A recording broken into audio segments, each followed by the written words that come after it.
This video is dedicated to the Cathedral of Hope here in Dallas, Texas. It's the biggest gay church in the world. I'm very proud of it. Not because it shows the liberal bona fides of Texas so we can look good next to the Californians and the New Yorkers. It's because we do what the Lord Jesus Christ wants us to do, or what we think he wants us to do. And when we do it big. All in. And I won't say that I've necessarily soured on the church, but I have to say I'm having the same problems with these guys that I had back in college, back in the 1980s.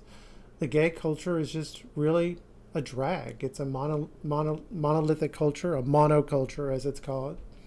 And it's not really just the liberals, the social justice warriors who are like this. Everybody's like this. It's like both sides are firing on me all the time. But there are so many ways that we can work through this together. So many opportunities. I mean, for example, I just saw a survey of African Americans. Well, they vote Democrat, right? Well, the best economic performance ever for African Americans has been logged under Donald Trump. And, you know, his number one and number two policies are on immigration and trade, right? They're to the right of Donald Trump on both of those. They're more likely to clamp down on legal immigration, much less illegal, and much more likely to slap trade barriers on China. I mean, I wish people would realize, you know, I mean, why do I always have to pick one side or the other on everything? Sometimes both can be right. And I guess for both sides it's a drag, but it was just reminded of that when I was involved with the church. But I still dedicated to the church because, you know, I'm Bill, I'm weird. It's one of the best services I've ever been to. I visited another friend's church, and I was very aware of how lacking they were. They could have gone to my gay church and learned a lot about how to put on a good service. I think it's interesting that I was called by the Holy Spirit to do this video, a lot of which dealing with homosexuality in the Bible. At the same time, the Methodists were getting together and voting on ordination of gay clergymen and gay marriage, and they voted against all of it. And it's depressing, because this is an argument that we should not be having. It was an argument started 800 years ago, I think. I'll figure out when, but I think it's about 800 years ago. As predicted by the Lord Jesus Christ, Satan put his minions into his church, and they put these people in the church, and they started lying about gay people. And the high water mark of that was the King James Bible. I mean, they're just lying about us homosexuals all the time. It's crazy. Oh my God. I don't know what they do in Greek or in Russian or whatever, but I know what we're doing in English, and I know how bad it was.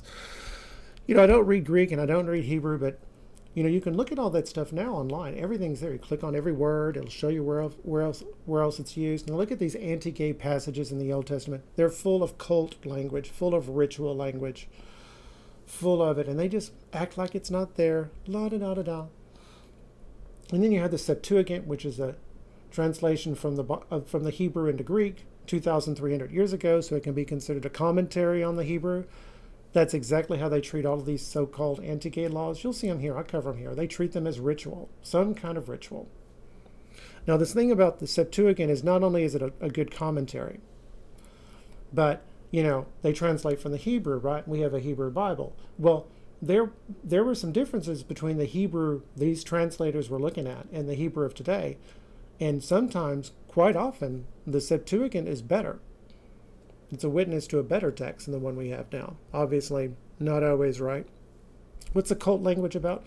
It's about cult prostitution. I've been drawing coherent, consistent conclusions, working on that. But if you don't want to believe that, a lot of people who hate gay people are saying that we're lying about the cult prostitution. That's fine. It's still cult. And that's what it is. And it's not anything else. But I tell you, there's a lot of literary wordplay here, a lot of tips of the hat to Asherah. She's the goddess who was the patron of prostitution, of the sacred prostitutes and courtesans. Did the Israelites worship her? I don't know. They had a lot of female figurines in Bible times Israel, so probably a lot of them did. But I think for the smarter, wiser Israelites, she was an aspect of Yahweh. As I said several times, Yahweh was a thunder god. And he visits me quite often. You'll hear him later in the video. He came through. You'll hear the tornado sirens and everything. And she's an aspect. And I would describe her intellectually as a spirit of God immanent in the world. But I really thought about thunderstorms. Yahweh the thunder god, which is what he is. Or he manifested, yes. He's actually beyond that, obviously. But he's a thunder god. And you think thunder god, he's a warrior and he crushes his enemy with thunder, thunder, thunder. But you know, when you live in Texas and you go through the thunderstorms we do, as often as we do, there's another side to that. There's another face.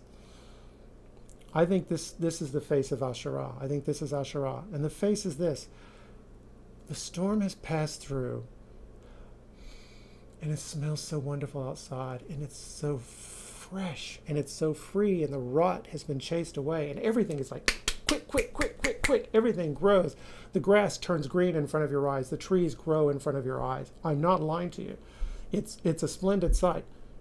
That, I believe, is Asherah, that gentle side of Yahweh. You know, I talk a lot about Frank Herbert's Dune. It's our answer to Tolkien's Lord of the Rings. I think Tolkien wrote the better epic, but Frank Herbert created the better world. There's a Fremen chant. Bless the Maker and his water. Bless his coming and his going. May his passing cleanse the world. Amen, Lord Jesus. We've been playing Satan's con game for too long. 800 years is too long. This fight needs to get settled. I know he's keeping it going. That's the only way this could be kept going. We know a lot more about the biblical text. We know a lot more about archaeology. I'm bringing it in. This has nothing to do with homosexuality. I realized as I was doing this video and thinking about this introduction that there's one word that can describe my problem with the gay community, other than monoculture, is the word honor does not seem to be in anybody's vocabulary. And it's not that you're necessarily behaving dishonorably, and it's not a slam, but it's just like, you know, no man with honor would vote for Hillary Clinton. I marched against the war in Iraq back in 2003. That bitch stabbed us in the back then. She's always been a liar. She got fired from the Watergate Committee for being a liar. And this thing with the email, she broke the law. She knew she broke the law. She lied to James Comey over and over. She lied to, not James Comey, she lied to Trey Gowdy over and over again in the House of Representatives. And James Comey came up with a biography, and my friend wanted me to read it, and I did. We're fighting over Hillary all the time, and he's such a wonderful man, and okay, I read it. And I said, you know, I got to the part where he talks about Hillary and the email servers, and she just gave the addled grandmother defense. Oh, I don't know, la-da-da. It's just like she lied all the time to Trey Gowdy. She knew. And by the same token, nobody with honor votes for Kamala Harris. The woman's a whore. And she used slave labor to fight the forest fires in California. I'm talking about the prisoners that they knew were innocent. Sorry. And they sent into harm's way anyway. You know, and she had this little pay for play going on, slept with that pig, Willie Brown, slept her way into her Senate seat, if she is really sleeping with that current husband of hers. He may be gay. And, you know, and that's the way she was. And now, so it's not a surprise she's surrounded by these serial sexual harassers. You know, I'm sure a lot of these women were playing the game too and didn't like what they got or felt guilty and wouldn't take responsibility for it, so they're lashing out. But a lot of women were known out actually being harassed. And the one thing that really bothers me, the symptom of lack of honor among the gay community, is this anti-bullying campaign. And I'm so embarrassed by that. Listen, a man is supposed to stand up for himself. Other men are busy, perhaps standing up for themselves. Boxing is like anything. You just got to learn it. It's got the ABCs. You learn your ABCs. After a while, you're writing poems. You learn your ABCs in boxing. You got your punches. You got your footwork. How's your hip supposed to go? How is everything supposed to turn? Well, I got into boxing lately from my research with the Minoans. These are my ancestors. We were boxers. It was part of our religion. You know, you have a ship at sea and it's tossed around by a storm. If there's any weakness in that ship, the storm will find it. It's the same thing with boxing. If there's a weakness in your body, boxing will find it. You look your coach in the eye, you say, yes, sir, you do what he says. He will help you chase out that weakness. It's hard to get used to getting punched in the face, but everybody has to do that. Even straight guys don't like that. So in this video, which I dedicate, again, to the Cathedral of Hope and to the Lord Jesus Christ, talking more about the Bible, bringing in Gilgamesh and Enkidu, because they do have an impact on the Bible, bringing back David, King David, of course he was a king at the time, and his lover, Prince Jonathan, bringing in Achilles and Patroclus. This is a vision, and in addition to the gay house, an extension of the gay vision of what things can be. It's It's going to solve a lot of our problems. I've got many things to talk about in this video. I'm building on my case the Bible has no problem with homosexuality. Actually, a better description might be I'm running up the score. But I'm also going to expand on my translation of the Phaistos Disc.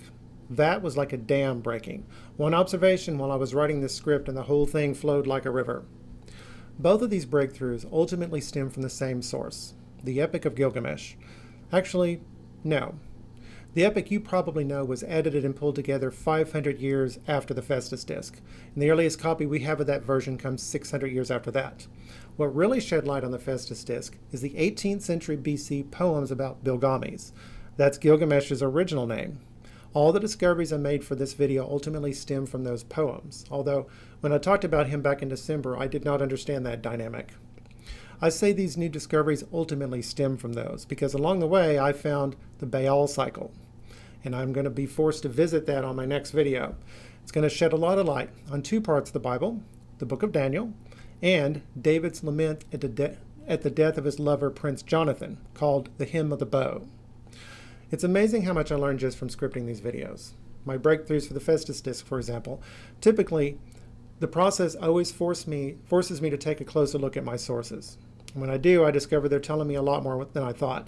So my videos are always longer and more complicated than I thought they would be, which is bad for building up an audience, but great for building a track record. So I'll take it. Regarding Gilgamesh in the Bible, by biblical reckoning, Gilgamesh is one of the Nephilim, the mighty ones. He is born from gods who descended on Mount Hermon before the Great Flood, and these gods were in rebellion against Yahweh. He's the god above gods. They mixed with humans, not just to have sex, but to establish a line very much like the line of Abraham that would come later.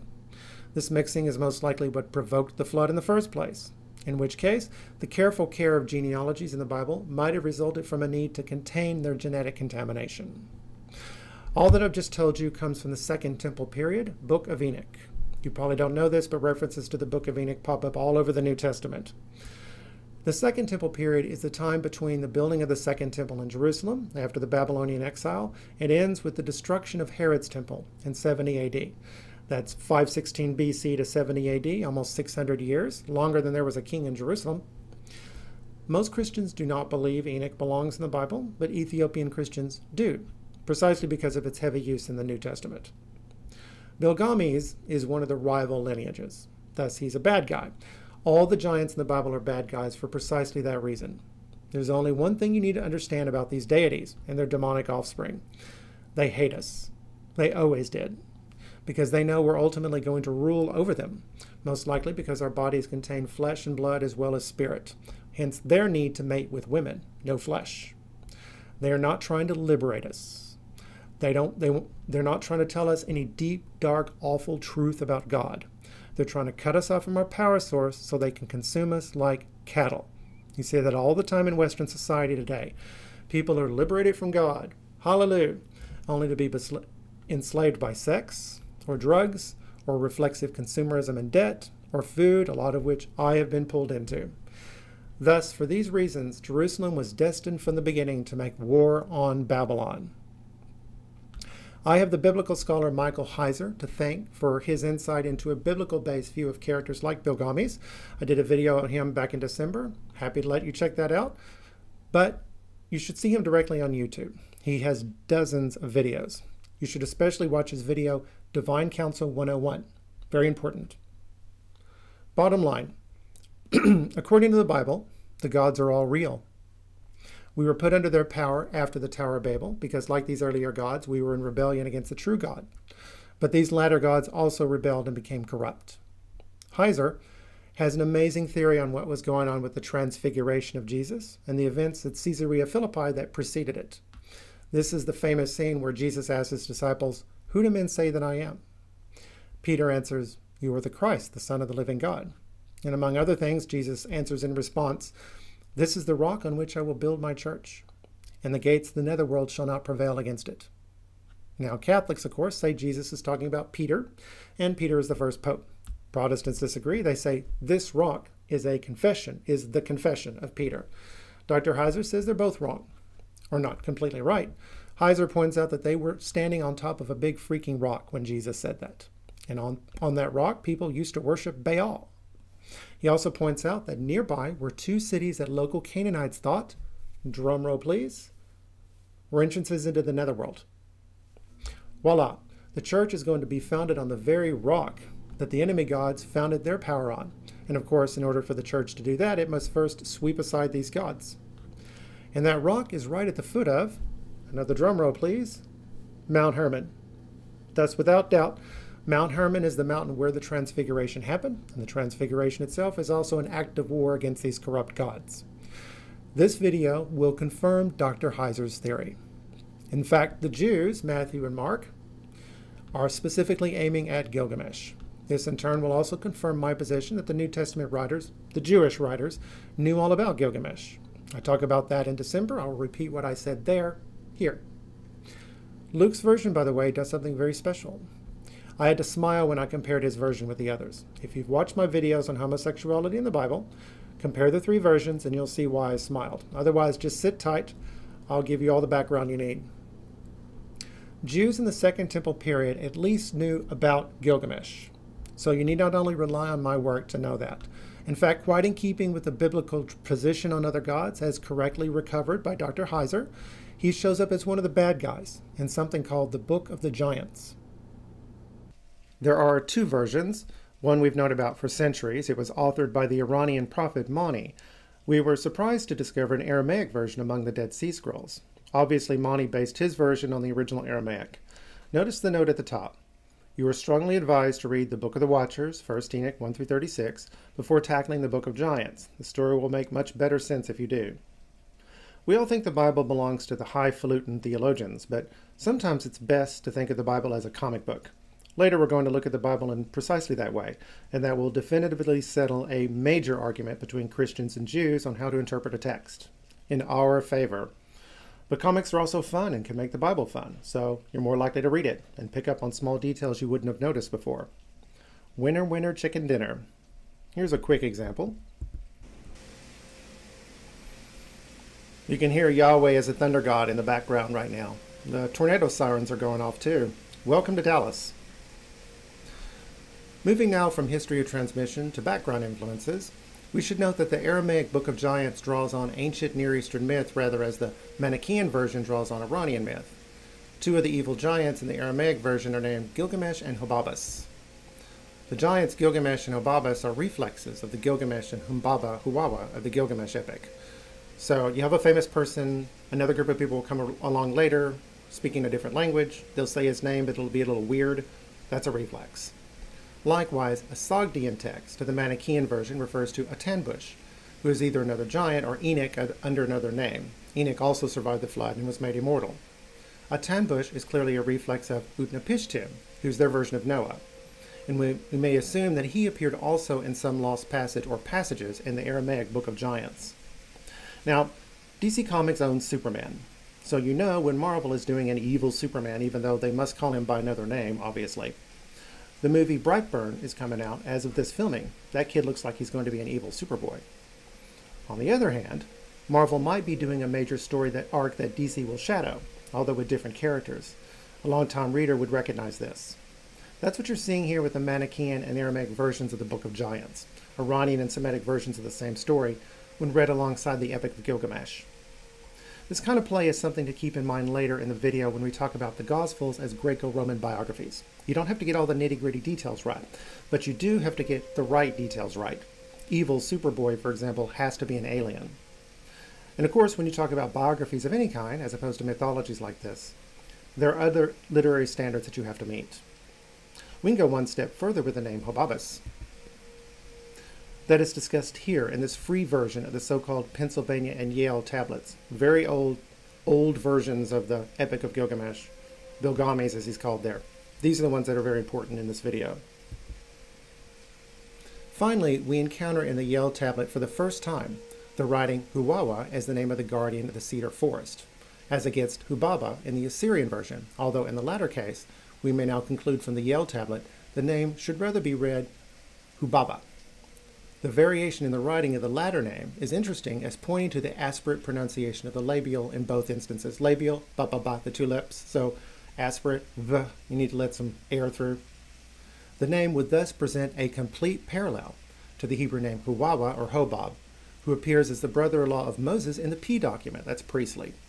Numbers 10:29. Since the name also occurs written precisely as in the Yale tablet among the Amoritic names in the important list published by Dr. Chiara, there can be no doubt that Huwawa or Hubaba is a West Semitic name. This important fact adds to the probability that the cedar forest in which Huwawa dwells is none other than the Lebanon district, famed since early antiquity for its cedars. And drum roll, please. The word of the Lord came to me. Son of man, make known to Jerusalem her abominations. You will say, Thus says the Lord God to Jerusalem, by origin and birth, you belong to the land of the Canaanites. Your father was an Amorite, your mother a Hittite. As for your birth, on the day you were born, your navel cord was not cut. You were not washed in water or anointed. You were not scrubbed with salt or wrapped in swaddling clothes. No eye looked on you in pity or compassion to do any of these things for you. Rather, on the day you were born, you were left in the field, rejected. Then I came by, and I saw you struggling in your blood, and I said to you in your blood, Live. You are worthy of nothing. God owes you nothing. None of us are. Now let's dive into some Bible passages. We'll start with this, the so-called gay rapture that I found somebody else talking about online. This is a Q source. That's why it's in red, and that's why right now I'm showing gaps. Other stuff got filled into this material by Luke. I won't read it out. You can pause the video and do that yourself if you want, or look at my earlier videos where I go into a lot more detail. I'm just going through highlights. We have lightning, we have eagles, and we have missing bodies. And Luke wrote his gospel for Greek Christians, so they would know what this is a reference to. Zeus and Ganymede. Ganymede is the beautiful young man that Zeus falls in love with and kidnaps. This is a rapture narrative, and it's framed and bounded by an earlier Greek rapture narrative. We have Noah. We have Sodom.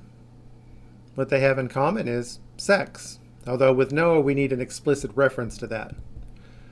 Taking wives, marriage, and giving into marriage. Sodom has the attempted rape of angels, which our enemies lie about and say it's about homosexuality. Meanwhile, before the flood in chapter 6 of Genesis, angels had come down from heaven and had sex with mortal women. And now those angels are in Tartarus, the hell that lies beneath hell. So you have two men in one bed. Shouldn't we assume they typically have sex? We have two women grinding. It says in English, together. But we have plenty of Greek compound words that tell you when people are doing something together. If you just want to talk about them doing something together, they start with syn, like synthesis, two opposing theses brought together in communion. No, this together is very rarely used in the New Testament, and when it is, the place the people are together is important. The two women are in the same place as who? As the men. They're grinding together in bed. They're not grinding at a mill like you see in some English translations. They're grinding in bed. They're having sex. And for both, one gets taken and the other is left. Two men are in bed together. Two women are in the very act of having sex. Jesus raptures one and leaves the other behind. Jesus does not care if you're gay. And he himself makes that perfectly clear in this very old document. What's this? It's this. Sometime, and I don't know when and where, but I will find out. Sometime somebody knew damn well that this passage was about homosexuals and added this verse from Matthew to muddy the waters. Read this Q passage in Matthew, then read it in Luke. Luke's is coherent and obviously gay. Matthew's is broken up and buries the homosexual elements. And he doesn't just do it here. You'll see. So, this is about sex. And this is about sex. And this is about sex, obviously. This is running away from sex because somebody has an agenda. Once again, I don't know where and when this happened, but I will find out. So why the hell wouldn't these be about sex? But wait, there's more. There are stories in Luke leading into this rapture narrative that are only in Luke. I know this is a lot of detail, but you can check this out yourself or just watch my video, Good Twin, Bad Twin, Part 1. These stories point back to the centurion and his boy, not just his servant, his boy. He needs Jesus to heal him.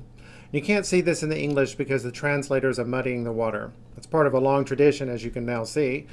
Men called their lovers boys, whether they were speaking Greek or Latin. Now, on its own, you might assume that from this passage, that a grown man is having sex with a child, and that Jesus is okay with that. Fortunately, Luke gives you a way out. Here, Peter denies Jesus to a servant girl, but Luke explicitly calls this girl a woman. We have a parallel in Matthew, or in Mark. Does he call her a woman? No. Does Matthew? No.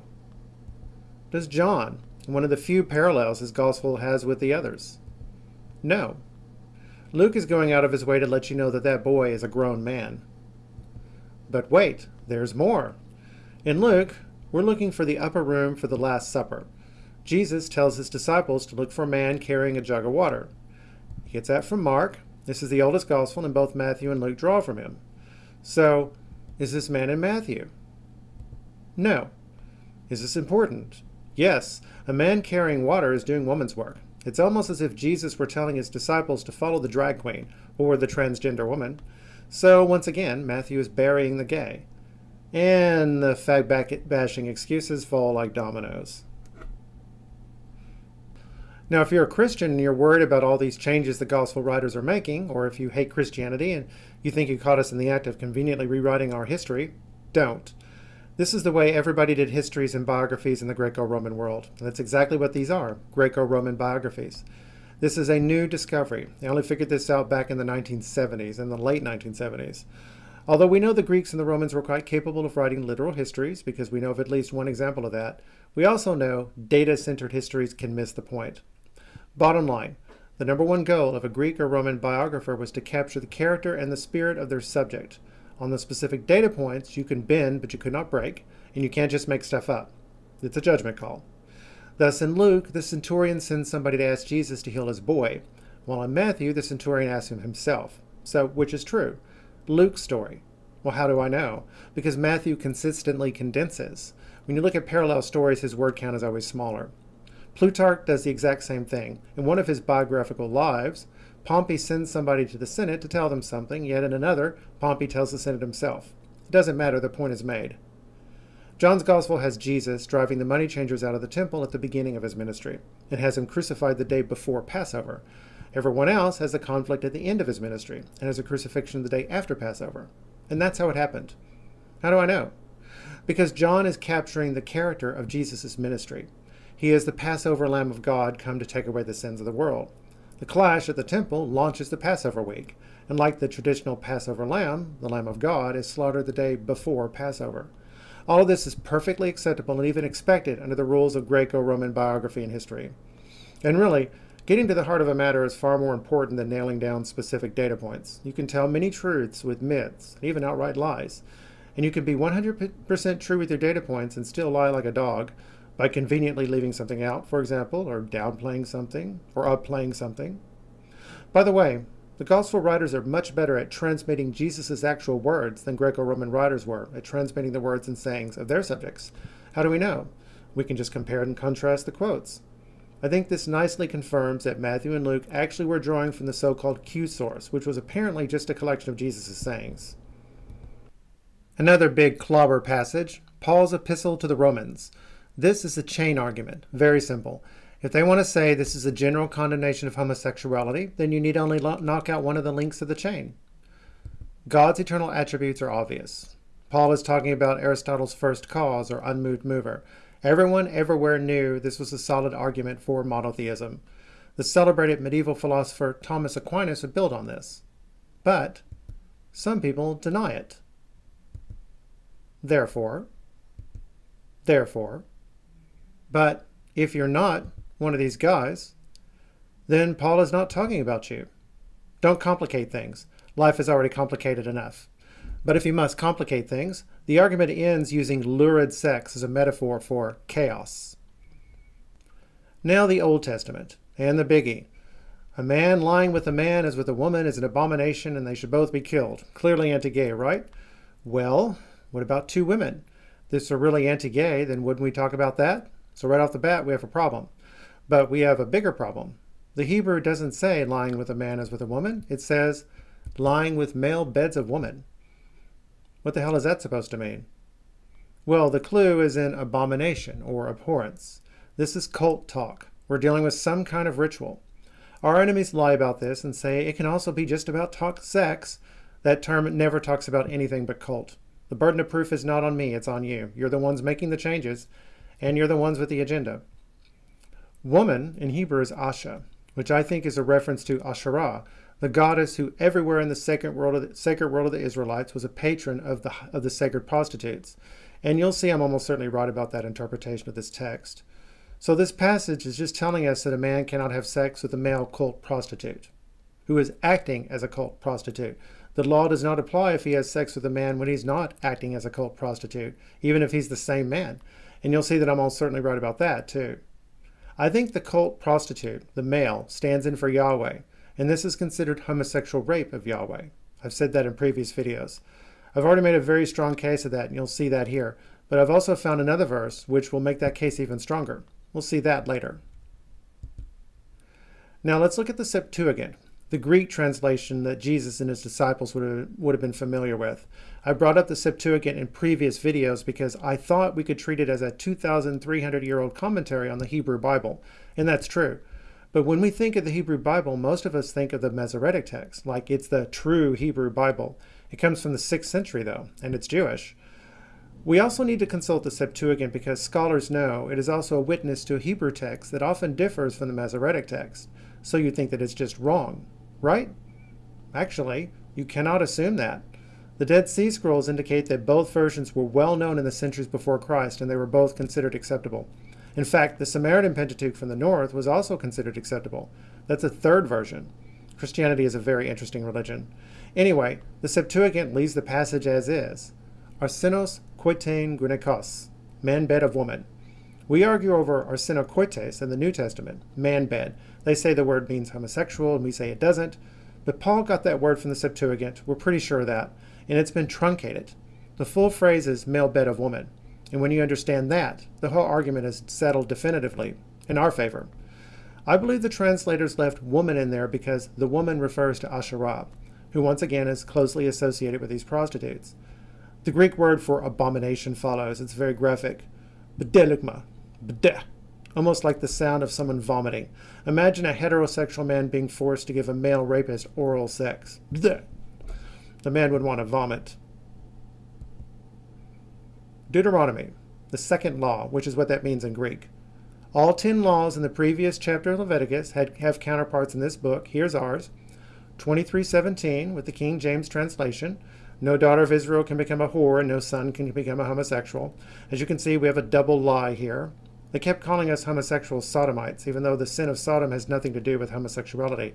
They still do, even though the whole Old Testament has plenty of opportunity to do that itself and flat out refuses to. And again, we look at the Hebrew, we see we have another problem. The terms are Kadisha and Kaddish. So whatever we're looking for, it's a male and female version of the same thing. Is a homosexual male a counterpart of a female whore? Of course not, and they damn well knew that. And the Catholic Douay Rheims Bible, they translate this as whores and whoremongers. Closer, but still not there. Kaddish is the Hebrew word for holy. So once again, cult language. These are cult prostitutes, as modern translators will tell you. And guess what? Asherah is also known as Kaddish. So the name of the patron goddess of these prostitutes is literally in both laws. It's true. She's known as Kaddish. It's in the archaeology. So when I show you what I've dug up in Gilgamesh, you'll see that my case gets way stronger. Leviticus says men can't have sex with male cult prostitutes on pain of death. And Deuteronomy says Israelites cannot become cult prostitutes. Full stop. And you will notice, neither law actually bans cult prostitution. They just regulate it. The reason why we're having trouble with these passages is because we have no idea what these people are talking about. And by the time Jesus had come around, the Jews had long since banned them. Next victim. In fact, in the southern kingdom of Judah, where Jerusalem was the capital, male cult prostitution was banned way back in the 10th century BC, the 900s. The first time. The story of this is fascinating, and I've only been able to figure it out because I refuse to slander and libel gay people by lying about the Bible, like we see down there with the King James and the Douay Rheims. And because I don't lie about the Bible, I can figure out what these passages actually mean. Let's start with the Hebrew. HaKodeshim, with the root of Kodesh, holy. Cult talk again. You see why moderns say this is about cult prostitution? Because it is. Let's go back to our Septuagint.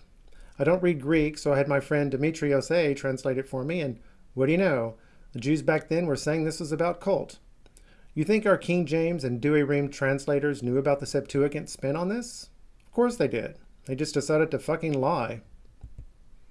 Okay, this is new for me. Never treated this passage before.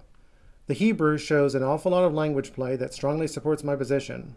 2 Kings 23:7, we have our cult language again, and once again we catch our King James translators lying. Look at this. We have the house of male prostitutes parallel with the house of Yahweh. We have Asher, Bibith, Yahweh, Asher. We're playing around with the name Asherah again. Beautiful. And by the way, this brings to mind Yahweh's revelation to Moses. Ehyeh Asher Ehyeh, I am that I am. And we have women weaving something for the Ashrei. Nobody can quite figure out what. And as you can see, most translators agree that these male cult prostitutes have something to do with Asherah, but they all completely miss the wordplay. My opinion, for what it's worth, I think Asherah was transformed into the Holy Spirit, which quietly abides in the world, secretly moving it forward and protecting Christ's church. I think that's why Yahweh tolerated her in Bible times. So what's going on here? This is Jerusalem, 250 years after King Asa, and King Josiah is getting rid of cult prostitutes again. Here's where our story gets interesting. Getting rid of the male cult prostitutes again. Deuteronomy is apparently from the northern kingdom of Israel, where this prostitution never died out. Now the southern kings in Jerusalem were basically good kings. They had a big reform started under Asa that he never finished, and the worst that could be said about them is they didn't finish either, but they also did not get any worse. Suddenly, after the fall of the northern kingdom of Israel, with its capital in Samaria, they became very wicked. In fact, the Bible explicitly said they were infected by whatever had infected the Israelite kings. So somewhere during that time, they must have reintroduced cult male prostitution. But notice, neither Asa nor Josiah ever got rid of the female prostitutes. I think the Southerners just couldn't stomach the idea of male prostitutes standing in for Yahweh. So in this context, the Northerners are actually right. If you're going to have cult prostitution, then have it. Don't be half-assed, keep it all, or throw it all out. See how interesting the Bible gets when you decide not to lie about homosexuals? The Septuagint leaves it untranslated. Ekedeshim is carried over as kadesim, genitive masculine, the house of these male, whatever these male thingies are.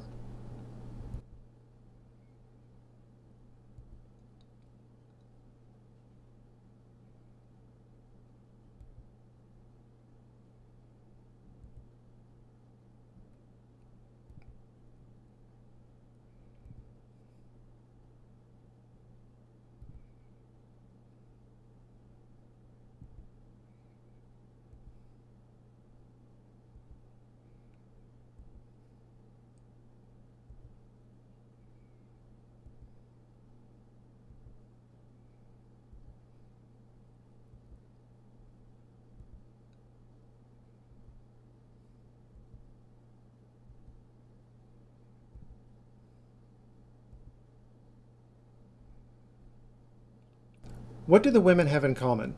The Philistines and the women of Israel. They have glory only when their men have glory. Thus to be loved by a man who possesses his own glory is more wondrous than to be loved by a woman. Now let's talk about what we know from the archaeology.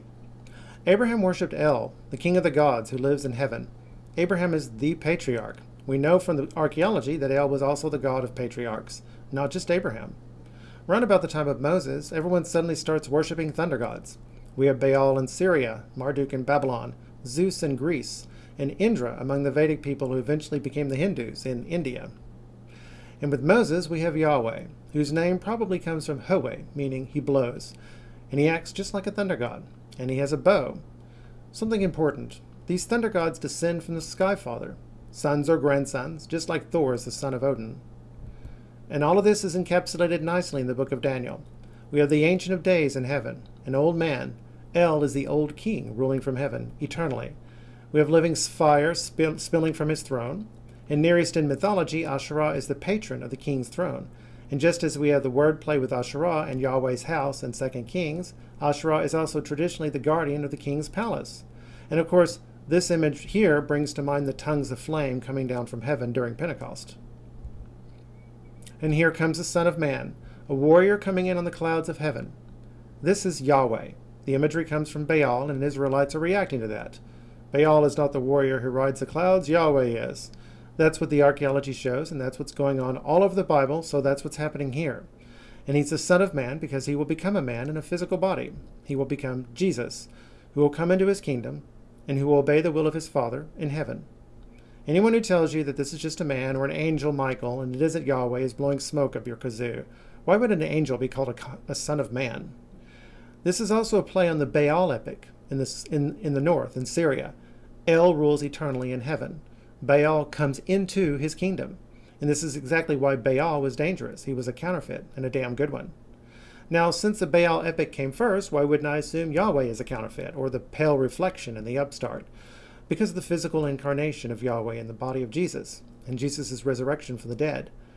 Were it not for the incarnation and the resurrection of the New Testament, the only assumption you could reasonably make about the Old Testament is that it's just a bunch of Jews bragging about their local deity and ripping off their neighbors. All of this is tied together very nicely by an angel named Michael, whose name means who is like El. Yahweh is like El. Jesus, he's the very image of El. Finally, as I said, I think the cult male prostitute stood in for Yahweh in some kind of ritual. Don't let the rabbis or the modern so-called scholars try to talk you out of this clear reading of the passage. They knew at the time what Daniel was saying. For one thing, they were all aware of the Baal cycle then, which would soon be lost in history until the mid-20th century. This is not a tough call, which is exactly why Jesus said what he said to the high priest Caiaphas, and it's exactly why Caiaphas reacted by tearing his clothing and accusing Jesus of blasphemy. In fact, there's a very good chance that the Baal cycle influenced the entire chapter of Daniel that this is found in. It's chapter 7. It says good things about my reading of this, that a legitimate scholar independently sees the same thing I do. Sometimes it's actually helpful to blow off all the theologians and just think of the Bible as a comic book. It's actually kind of fun. I tell non-believers all the time that the Bible is just amazing. Ain't it though? They never believe me. So, let's put all this together. Jonathan is a son of Saul. He has a bow. So he's the mortal image of Yahweh. Just, I think, like the cult male prostitutes, who are forbidden to have sex with other men on pain of death. Yet, Jonathan loves David. Impossible. Thus, even more of a wonder. Now David calls Jonathan his brother, and his love is compared to the love of a woman. This is all coming up in Gilgamesh. We know Daniel knew about Gilgamesh and Enkidu. There's no way he didn't. We know everyone who read this poem knew about Gilgamesh and Enkidu. There's no way they didn't. Adam and Genesis is actually based on Enkidu. Eve was too, as you'll see. Although there are two wrinkles in that story. Enkidu specifically and the Baal epic are both on my hit list for future videos. So what David is saying here is not a secret to anybody or a shock. David and Jonathan were lovers, which is exactly what we homosexuals have been telling you, probably for centuries. It's not a modern social invention we are imposing on these poor innocent people. And now the Minoans. This is the Phaistos Disc. It's printed using movable type, and it predates anything the Chinese were doing by 2,800 years. I proved beyond doubt that the disc was authentic, and since I've assumed correctly that the Latin-speaking Romans are Minoan descendants, I've actually started translating the disc. I believe two symbols from the linear A writing system were inspired by Gilgamesh. This is word A5, reading from right to left. Each symbol represents a syllable. We have the word Equinuatusa.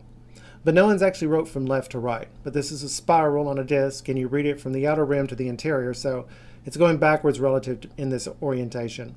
Noah is a prisoner, with his hands bound behind his back. 2 is a horse's ass, but that's what I thought it was. I'm now pretty sure it's a donkey's ass. It's a pretty cheeky ass, as you think. The poem on side A of the Phaistos Disc is represented by the imagery on the Agia Triada sarcophagus, which was made 350 years later. Side A is a poem. Side B is a ritual. In fact, it's a version of the Minoan libation formula we're about to look at. The poem on side A is about these two women on each end of the sarcophagus riding in the chariot of the sun god. The flowers are rosettes, the symbol of the sun. On the left, the chariot is pulled by griffins. On the right, by goats. On the right, they are actually under the earth. You can barely see it, but Over that line of rosettes in the center, you can see a man's leg. This is the course of the sun. It rises up out of the earth from twin mountain gates, then descends back through those gates where it passes into the underworld. The hides represent the Minoan symbol for Wa. I figured this connection out because at one point on the disc, they're flipped upside down, and people thought that was an accident or mistake. I showed that it was not an accident, but rather graphically represents the flight of the sun over the upside-down land of the underworld. This is a mandala. You rise up out of the unconscious into the heights, and then go back down to the unconscious, where you plumb its secrets. Up again, down again, in and out. Side A is a burial symbol for a king or a hero. The main characters are Paya-Ryu, Auditi, Saria, who isn't actually on the disc, but he's at Agia Triada, and you're about to find out why I put him here. Agia Triada is like right around the corner. And finally, the king or the hero who is going to be buried. My friend Dimitriose on YouTube has shown me that Paya-Ryu is Panyaria, the all-priestess or the high priestess. The king or the hero is her son. I've demonstrated the Minoan elites, at least, were Indo-Europeans. In fact, I would say they're flat-out Aryans. So from the Rig Veda, I'm confident we're looking at Aditi, who's the mother of the sun god, Surya. That's why I put Saria there. These nicely parallel Panyaria and her son, the king or the hero. The Minoans got this constellation of personalities from the Epic of Gilgamesh. At one point in a poem about Gilgamesh in the 18th century, when the Phaistos Disc was created, the constellation shows up plain as day. You'll see. We have Ninsun, who's a goddess and a priestess, and the mother of Gilgamesh. And we have Ningal, who's the mother of the sun god, Shamash. Again, this is all from previous videos. This influence will be confirmed in today's reading, in spades. We know from Gilgamesh that his ultimate fate was to judge the souls of the dead, which by wild coincidence, not really, was also the fate of the Minoan kings Rhadamanthus and Minos. To my surprise, at church this Christmas, I discovered that this constellation survived in the Gospel of Luke. Elizabeth, John the Baptist, Mary, and Jesus. They don't have a priestess and they don't have a goddess, so Elizabeth is the wife of an important priest. John the Baptist, of course, is warning of coming judgment. So there's your judging. And I believe this demonstrates that the Catholics are right. Mary really is the Queen of Heaven. And the reason why she looks like a pagan goddess, which is what we Protestants think she is because Jesus' coming meant the old gods were getting toppled from their thrones, and Jesus would install his mother in their place. So she looks like them because she's filling their role. Also important, Luke wrote in what is called Koine Greek, the common Greek of the empire. But the first part of Luke dealing with Jesus' childhood is in Septuagint Greek. So this is a local Jewish source that he just copied and pasted into his gospel. Remember that when somebody tries to tell you these stories were invented by pagans much later in Christian history? Now, the Minoan libation formula. There are several versions. This one from Mount Euctus. Though, as I said, there's one on side B of the disc. I got this idea from Gareth Allen Owens from the Technological Institute of Crete. This is my gross translation so far. There's still a lot of work to be done. Assuming these people spoke an early form of Latin, it opens up very nicely. The ata in atai pewaya, sometimes there and sometimes it isn't. You can see the ad prefix isn't necessary in the Latin either. We have una canasi, which sounds an awful lot like canis, which is the Latin word for dog. A dog shows up in Gilgamesh, associated with the underworld. Ipinama, nama, name, iphi, shows up as a prefix in Greek names in the Iliad. It means powerful. Powerful names associated with mountains will show up in Gilgamesh. Sirute, we know from other formulas the suffix te is possessive, very much like Latin. Siru, Sirius. Sirius is the dog star. We apparently have a dog in the formula, nice fit. A constellation also shows up in Gilgamesh associated with a mountain, just not this constellation. In Yapak, which might be something to do with pakare, to pacify, because the Greeks and the Romans thought of Sirius as a second sun. And if Sirius was a bad mood, then you were in for a very nasty summer. The following is from the paper Fire in the Holes, an investigation of low-level meanings of the Minoan built environment. As I demonstrated before, the Minoans had a cult of the dead involving torchlight ceremonies. We see that in Gilgamesh. I covered this text in My Understanding of the Phaistos Disc Deepened, so you can follow the case there if you'd like. Minoan Religion by Nano Marnatos. Here's a pillar crypt tomb of the type discussed in that last quote. The tomb is empty on the right. It's shaped like the labrys, the two-faced axe, a very Minoan symbol. It represents the two faces of the sun. Again, one faces the land of the living, the other faces the land of the dead. Some of the things left in this tomb are called rhytons. These are ceremonial libation ceramics used by men. This tomb was found empty. Neither a human skeleton nor any object was found in it. Yet on the floor there are many precious objects. Ritual double axes, a functional axe associated with men, bronze knives, remnants from a bronze sword, arrows, a steatite rhyton, all associated with men, all associated with struggle, in the form of a bull's head and other ritual vessels. Evans sensibly suggested that the objects would have been placed on the ledge and fell from there on the floor when the tomb was plundered. The combination of the ledge, the pillar, and the cold objects gives the impression of a sepulchre shrine. Why the cist was empty of bones remains a mystery. It is hardly likely that the tomb robbers had removed the human skeletons and left many precious objects behind. The Minoans had ritual combat for the dead. We see evidence for that here, which is exactly what gladiators were. The dead were always on their mind because Crete was the western extreme of civilization, and the sun sets in the west. When it sets there, it goes into the land of the dead. Later, we transfer all that into our massive colonies in Italy, because Italy is now the western extreme of civilization. I remember reading years ago that gladiatorial combat started at funerals, and that didn't make any sense until I did this research. Here are some images of Minoan ritual combat. Looks very Greek and very gladiatorial too. Gilgamesh is actually mentioned in Minoan religion in reference to these tombs, which had both upper and lower chambers. You can pause and read if you want. The footnote shows that there was once such a tomb in Sicily, where the Minoans had colonies. Fits in very nicely with what I pulled off the Phaistos Disc, and this will fit very nicely in with Gilgamesh. All of this, of course, will nicely confirm my case. And once again, this is important. We're not talking about the epic of Gilgamesh that you might study in high school and college. That version came centuries later. We're looking at the early 18th century poems about Gilgamesh, where he's known as Gilgamesh. Very different from what we see in the epic, but they're spot on with what I recovered on Crete and in the Bible. Now, I'm familiar with the situation Dr. Marinatos is talking about, but the Gilgamesh version I've read, the only thing Ninsun does downstairs is get ritually clean for the ceremony with the sun god. But there are several versions of Gilgamesh running around, so she's no doubt referencing one I have not seen. This is the version of Gilgamesh I'll mostly be relying on, from Andrew George. Go get it right now. Every library should have the Bible, complete works of Shakespeare, the Iliad, the Odyssey and the Aeneid, and the Epic of Gilgamesh. And right now, this is the best English translation there is. I'd love to get George's 2-volume Oxford edition, but it's almost $500 on Amazon, and that's with a pretty steep discount. Ouch! Now, there's a part in the earlier Sumerian poems that's extremely homoerotic. It shows in the so-called 12th tablet of the epic, although it's not actually part of the epic itself. Nevertheless, remember, the epic comes later, and we're talking about the early poems, so I'd say the extreme homoerotica is more authentic. But in tablet 12 in this edition, it's very toned down, and you couldn't even say it was gay. So I'll be turning to another edition to help me out here. I was later able to determine that this homoerotica was the real deal, so I was confused a bit. Then I realized it was toned down here, probably because this was the edition high school students would use. You'll see that it was, very, wow. Here's Andrew George himself on YouTube, and it's at this exact point that he explicitly tells you Gilgamesh and Enkidu were lovers. You should really watch this. He quotes from the epic in its original language. Very striking. You can see why people loved it so much. Here's the other edition I've used to cover this. The author here is quoting George's Oxford edition directly, so it's just as good. According to A.D. Kilmer, the symbols by which Enkidu is represented in the dream makes allusions to the Ishtar cult.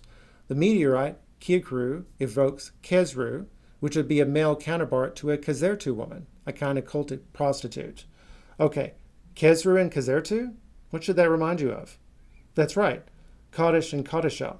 And notice they're sponsored by Ishtar, Asherah's Babylonian counterpart. In the axe, Lashinu, I don't exactly know what these symbols mean, evokes Asinu, a cultic performer who, typically as a eunuch, took the female role in the sexual acts. See, I told you it was a graphic. Okay, this is the male and female here. They're going back and forth. By this analysis, what Gilgamesh sees in his dreams is a twofold prediction of the arrival of a close male friend who will also be his lover. The repeated use of the verb lababu in this connection implies a sexual connection. If there's any doubt about the significance of this imagery, note also that the standard version 859, where in death, Gilgamesh veils Enkidu like a bride. Graphic evidence for a sexual relationship now comes from SB 1296-9, as understood in the light of a new manuscript from the text Sumerian Forerunner, Gilgamesh in the Netherworld. These lines from Tablet 12 describe the return of Enkidu's ghost from the underworld. If I'm going to tell you the rules of the netherworld that I saw, sit you down and weep. So let me sit down and weep. My friend, the penis that you touched so your heart rejoiced, grubs devour it, like an old garment. My friend, the crotch that you touch so your heart rejoice, it is filled with dust like a crack in the ground. Graphic, but this is something that a lover does. So you remember how Matthew ran away from the gay imagery like Luke constantly strings throughout his narrative? Yep, we see the same thing here. Fascinatingly, the Sumerian text from which this Akkadian text is translated has Enkidu talking about the decay of a female lover of Gilgamesh's. If I'm to tell you how things are ordered in the netherworld, oh, sit you down and weep. Then I will sit and weep.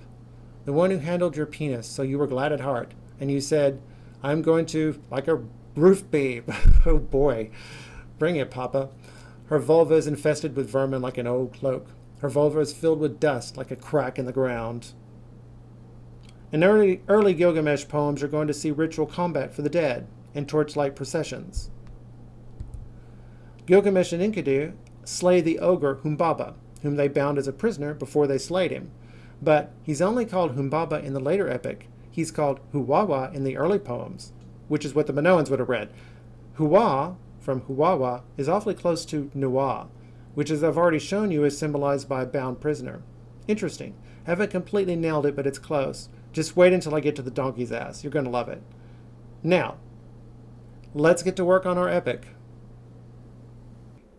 Normally I'll copy and paste text onto a slide and let you follow along as I read, but for this book, Kindle will not let me do that. So I'm going to fall on the mercy of the fair use doctrine for educational purposes, and I'll just tell you where to look in the actual book to follow up on this video if you'd like.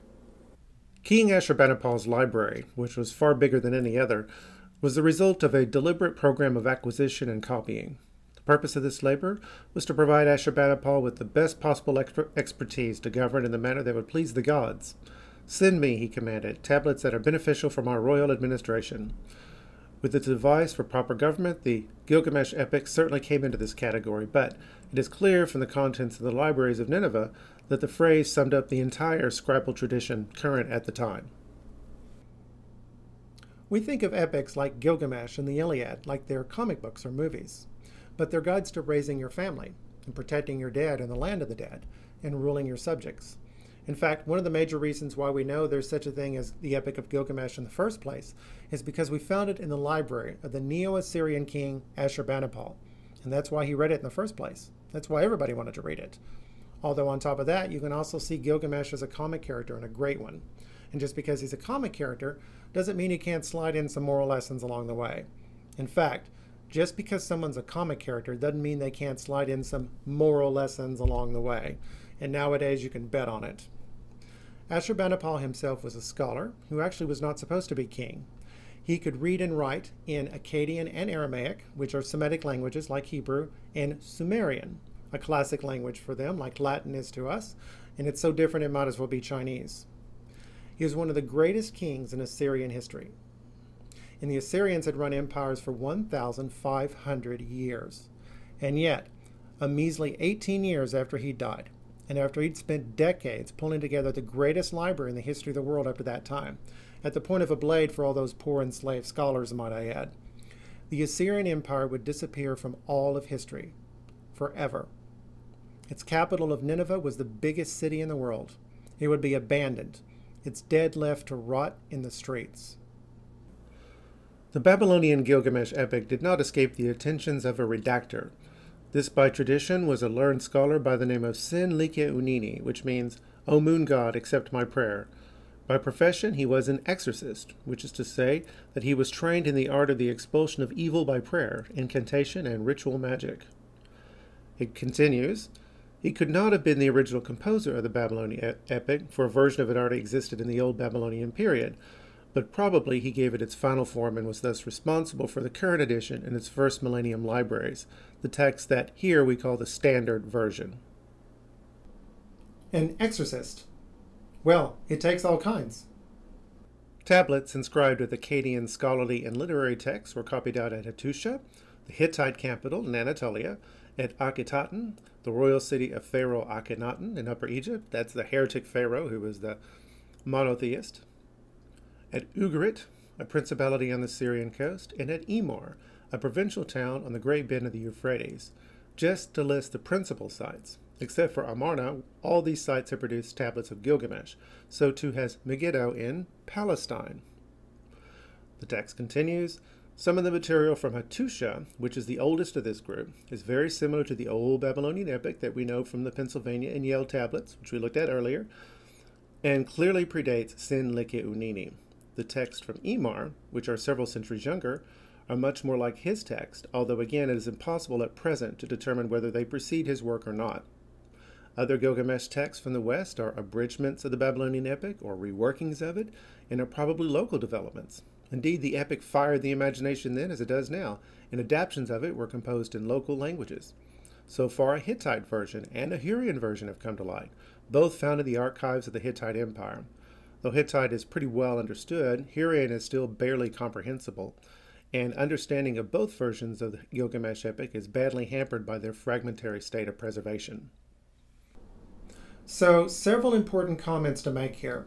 First, the Hittites are contemporaries of the Minoans, and as I've shown you, there's heavy Hittite influence on the Phaistos Disc. And you will notice that the Hittites had the older version of the epic, which makes sense since their empire had completely collapsed and disappeared from history at almost the exact same time Sin Like Unini was revising the text. So on that account alone, we can assume the Minoans had read the poems of Gilgamesh. But you will also notice that everyone was reading and writing about him. It was getting around everywhere, just like you see people all over the world talking about Superman and Batman. The standard version of the Babylonian epic is known from a total of 73 manuscripts extant, the 35 that have survived from the libraries of King Ashurbanipal in Nineveh, 8 more tablets and fragments from 3 other Assyrian cities, Ashur, Kala, and Huzarina, and 30 from Babylonia, especially the cities of Babylon and Uruk. Ashurbanipal's tablets are the oldest. The latest manuscript discovered so far was written in about 130 BC by one Bel-Ahi-Ashur, O Lord, protect the brothers, a trainee temple/astrologer of Babylon. By that time, this once mighty city was much diminished in power and population, but in a country whose inhabitants had long spoken not Akkadian, but Aramaic and Greek, its ancient temple was the last surviving bastion of cuneiform scholarship. Very sad. So, the standard version is at least 400 years after the Phaistos Disc, and the earliest copy we have of it is more than 1,100 years after the Phaistos Disc. Thus, we would not expect it to be a good match for our culture, and as far as I've been able to determine, it has not been. And still, of the surviving fragments of this epic, almost 60% of them come from the library of Ashurbanipal. Foremost among the gods was the supreme triad, which comprised the sky god Anu, remote in his celestial palace, the more important Enlil, who presided over the affairs of gods and men from his temple on earth, and the clever Ea, or Enki, who lived in his freshwater ocean beneath the earth, the ocean below, and sent the 7 sages to civilize mankind. We've got an interesting trinity here, psychologically speaking. Not a coincidence. We are a trinity like God, in whose image we are made. 3 persons, 1 ousia, 1 substance. If you don't think you're 3 different persons, think about your dreams, some of whom are epic. Who put them together? You do, just not the you that you know. I've done several videos about C.G. Jung and his work directly, and I've used him a lot in my historical videos. I used him when I talked about a Chalcolithic cave in the Ukraine, and I'm going to use him right now. I noted earlier that the ancient Mediterranean model of the cosmos, as embodied in the Phaistos Disc, is a mandala. That's a symbol for the whole person, the whole personality. Anu, Enlil, and Ea represent a proper psychological division of that mandala. Ea, also known as Enki, is clever because he represents the charged, energized darkness of the unconscious, the Holy Spirit who operates. The unconscious is also, not coincidentally, commonly embodied in dreams as water, In fact, water is the symbol of the unconscious par excellence. Notice the sky god Anu is remote, just as Jesus' Father in heaven is remote, and can thus only be reached through the sun. Psychologically, Anu represents our roots in heaven. We are like trees. We actually have two sets of roots, one embedded in the earth, of course, and the other reaching up to heaven. Just like the branches and leaves of a tree are rooted in the air, from which they draw the carbon, with which they build their bodies. They do not make it from the dirt. No. It is our roots stretching into heaven that allow us to see the eternal abstract forms of Plato. Thus, you see that it is true that man cannot live on bread alone. And I have a feeling it is that part of us that our dead can see. You can look on YouTube and see hospice nurses talk about the dying. They'll be utterly bereft of energy. And then all of a sudden they'll start talking to somebody, even though sometimes up to that point they weren't even physically able to speak. I think, like any tree in season, our dead can see we're ready to move on just from looking at our heavenly roots. And of course we have our earthly physical bodies, here represented by Enlil, the sun. He's most important because we are centered on these bodies. Thus, we tend to neglect both matters of the unconscious and the eternal. Don't. The sun god is missing from this trinity. That's strange since he's so important and plays such a large role in the epic and in their mythology. But that's not strange psychologically. The sun represents our conscious ego, always, which must, if it is to remain robust and progress from health to health, and it must always progress, constantly circulate through the unconscious, up into the heavens, back down to the unconscious. You must keep moving. To stagnate is to die. Remember, your works do not get you in heaven, but they do determine your rank, if they're worthy. If they are not, they get burned away. Your works are far, far more likely to be unworthy if you're living in a mad mirror house of projection. So clean that shit up. Ain't nobody got time for that anyway. There must be constant circumambulation, as Jung would say. With each consciously contemplated passing, pay attention, rounding us closer and closer to perfection. Never to achieve it, obviously. That's where Jesus steps in. Used as a stairway to heaven, it is heresy and insolence. The devil is not a creator, but he is a counterfeiter. Used to humbly perfect character, it is a way to get out of your own way, to truly love God. A lot of Christians think these techniques are inherently demonic. They are not. Like anything, it depends on how you use them. Once again, the devil is not a creator, but he is an imitator, and a damn good one. A doctor can heal, or he can torture. A psychologist can liberate, or he can bind, perhaps to an iPhone or a bag of Doritos, for example. The entire Gospel of Mark can be used this way. How's that for not demonic? By the way, you can also do this going round and round the rosary. Mark is organized around the signs of the zodiac, through which the sun passes throughout the year, around and around and around, circumambulation. So there's our robust conscious ego. Each sign represents a facet of our character and a part of our body that we can meditate on in that part of the year. Cancer, for example, represents the stomach. This is where Jesus says food passing through the stomach cannot make you unclean. He also talks about the yeast of the Pharisees. Something like this happens in this section, Mark 7:31. Jesus is he goes up to Sidon. Now he wants to go back down to the Sea of Galilee, so he goes through the Decapolis, the 10 cities, right? Except the Decapolis is past the Sea of Galilee. What's going on with this? This drives people crazy. He's shuffling side to side. He's a crab. It's a joke. That's why Jesus' ministry only lasts a year in Mark. Remember, the purpose of Graeco-Roman biographies like Mark is to capture the spirit of a subject and his mission. Shuffling something around like the length of Jesus' public ministry is perfectly acceptable. Taken together with Luke and Matthew, we can still figure out how long his ministry lasted, about 3.5 years. Each of our 4 Gospels is a splendid gem of a biography of its own right. Taken together, Matthew, Mark, Luke, John. They give you a full spectrum. We took the greatest intellectual achievement of Greco-Roman civilization and launched it up to the next level. In case you didn't notice, I just flipped modern New Testament scholarship on its head. Those people treat all these differences among the Gospels as sure proof that we were up to no good. On the other hand, we invited that reaction because we misunderstood their nature ourselves. The Rosary flips this in a very interesting way. Instead of meditating on the things of earth that are lacking and need to be shored up, You're meditating on Christ and the Blessed Virgin, who lack nothing. And you can model yourselves on them appropriately. Be patient. This is the work of a lifetime. Dio concedente, as the medieval alchemists would say. God willing. Christianity takes a de facto Aristotelian view of the soul. It includes the body. Thus, a resurrection is critical if we are ever to be a whole again.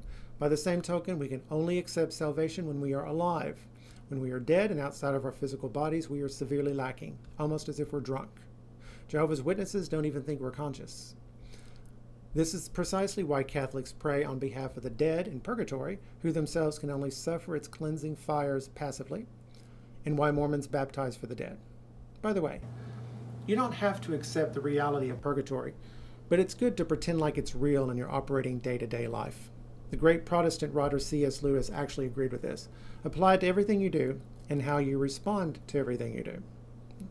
You can build a whole school of psychology on Catholic ideas of sin and prayer. This is precisely why C.G. Jung frequently noted that he rarely had Catholic patients. He had a lot of Jews, he had a lot of Protestants, he had a lot of atheists. So throw all that in with the rosary. Here also is a connection between Gilgamesh's journey to the survivor of the flood and the restoration of cultic life. So the wisdom he brought back from his journey was more than personal knowledge. It did not suit the poet's needs to include more than allusions to it, but evidently Gilgamesh was responsible for re-civilizing his country. In this he was the tool of the god Ea, like the seven sages, for as Ninsun predicted in Tablet 3, Gilgamesh grew wise with Ea of the ocean below. The epic's opening words make the same connection. He saw the deep, the country's foundation. The deep signifies Ea's cosmic domain, especially as the fount of wisdom. From this source, Gilgamesh learnt the profound truths that underpinned human society and government. I can think of no finer description of the collective unconscious and its place in the world we live in. This is a hero's journey. He leaves the only world he knows. He visits strange lands. He comes back bearing gifts. This is precisely why Gilgamesh arrests us, 2,000 years after the epic completely disappeared from history. These same processes are still happening today. Unfortunately, as I just mentioned, we have a problem when we mistake our psychology for our theology. That's actually excusable until the recent past 150 years or so, tops. That's when we finally knew enough about the human psyche to formally split psychology from theology, which is how it is that the Catholic Church managed to come up with a damn good system of psychological hygiene. They saw what got in the way of people becoming saints, and we're all supposed to become saints. So everything I just talked about in depth can be considered basic training for sainthood, but you got to put in the work. C.G. Jung thought this very mixing was the mistake the Gnostic heretics made. The gods and the demons of the world are very real and love to lead people astray when they go about this kind of psychological spelunking. Remember, their ultimate goal is to consume us like cattle. Luring us from the herd is the best way to do that.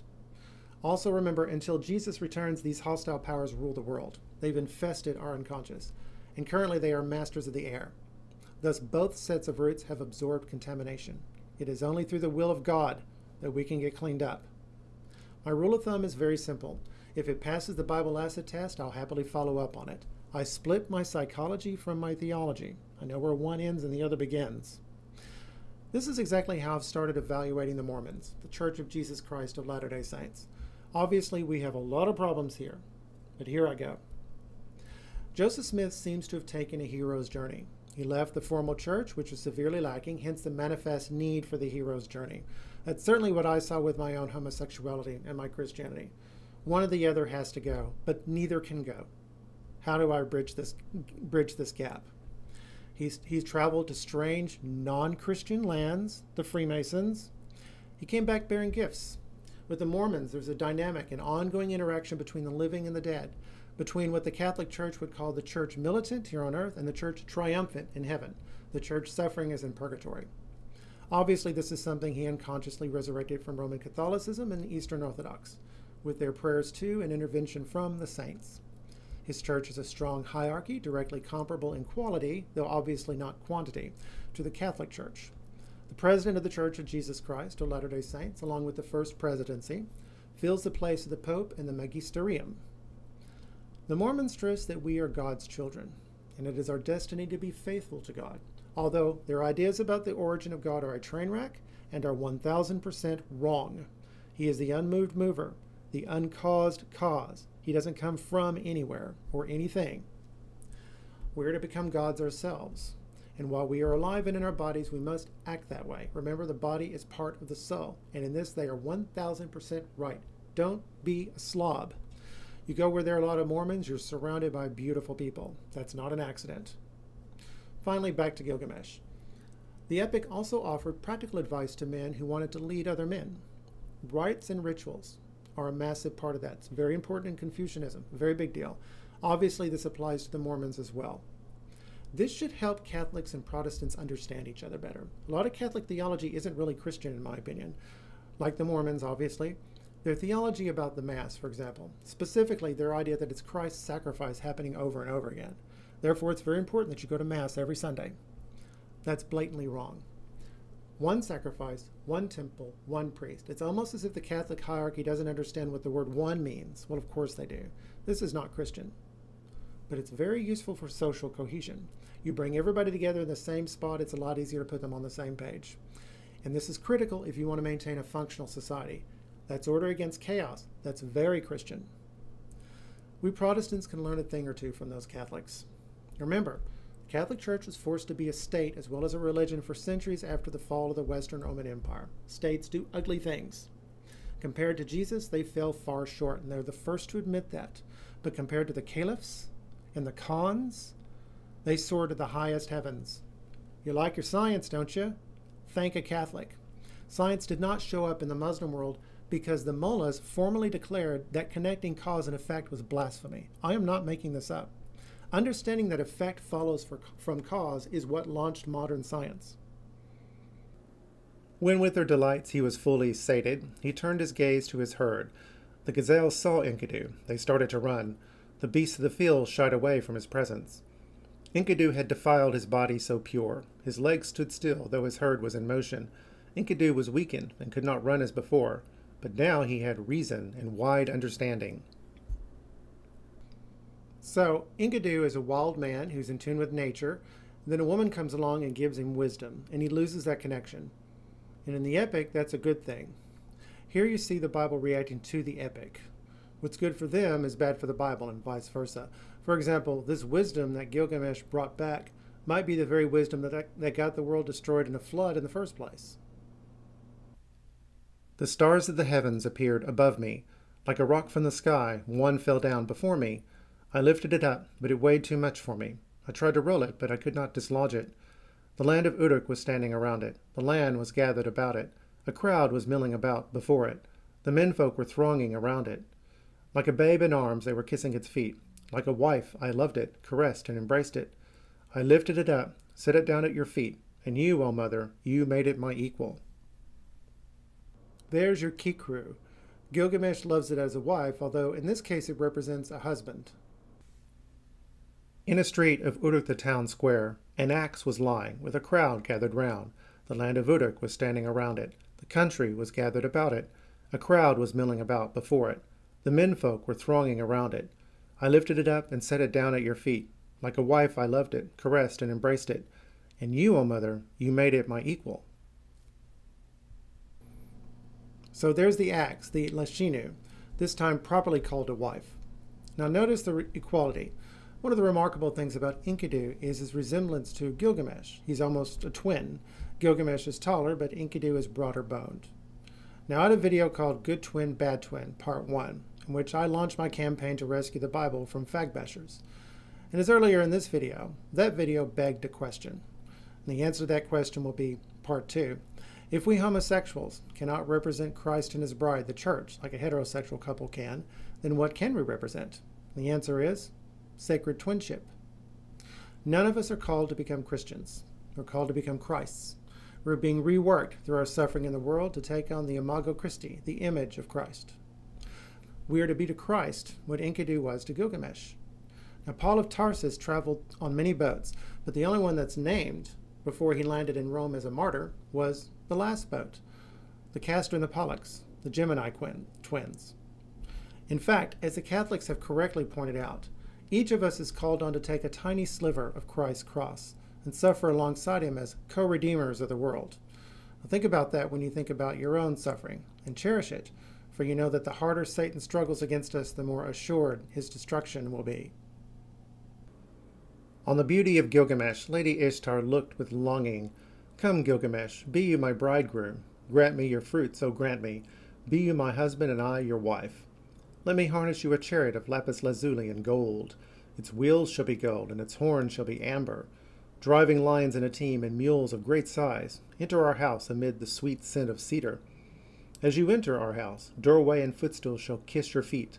Kings, courtiers, and nobles shall kneel before you. Produce of mountain and lowland that shall bring you as tribute. Your goats shall bear triplets, your ewes shall bear twins. Your donkey, when laden, shall outpace any mule. Your horse shall gallop at the chariot in glory. No ox shall match yours at the yoke. She makes 3 tempting offers to Gilgamesh, just as later Satan makes 3 tempting offers to Jesus. But Jesus simply rebukes Satan 3 times with Deuteronomy. Likewise, according to Jude, who is quoting from the Assumption of Moses, the archangel Michael simply rebukes Satan in their argument over the body of Moses.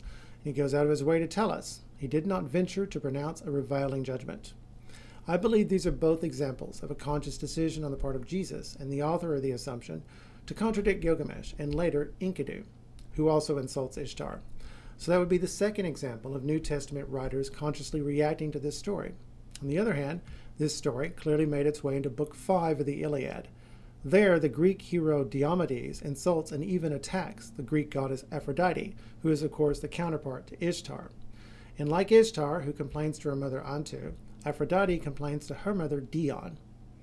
Now, these goddesses, in turn, have 2 things in common. First, they are otherwise unknown. Secondly, they're both named after their husbands. Dion means Mrs. Zeus, believe it or not. There's a migration. Da-za-za. Antu means Mrs. Anu. I shall weep for Enkidu, my friend. Like a hired mourner woman, I shall bitterly wail. The axe at my side, in which my arm trusted, the dirk at my belt, the shield at my face, my festive garment, my girdle of delight, a wicked wind rose up and robbed me. The axe, Lashinu, is the female vision that Gilgamesh had of Enkidu in his dream.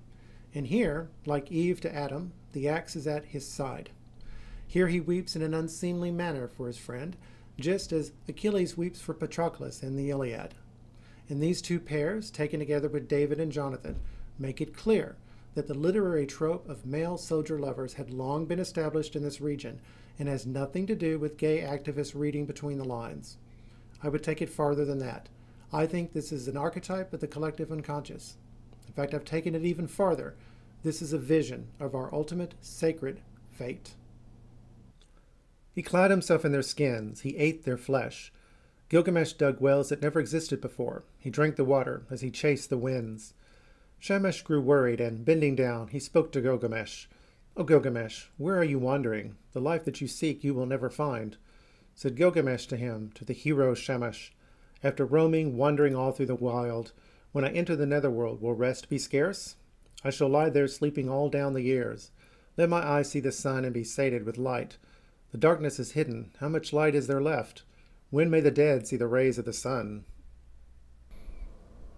Gilgamesh has just slain some lions. Later, he wears their skins. Now he's interacting with the sun god. All of this, of course, should bring Samson to mind from the book of Judges. He kills a lion, a sun symbol in its own right, and he's called Man of the Sun. That's what his name means. This particular passage is from an old Babylonian text, from Sippar to the north of Babylon.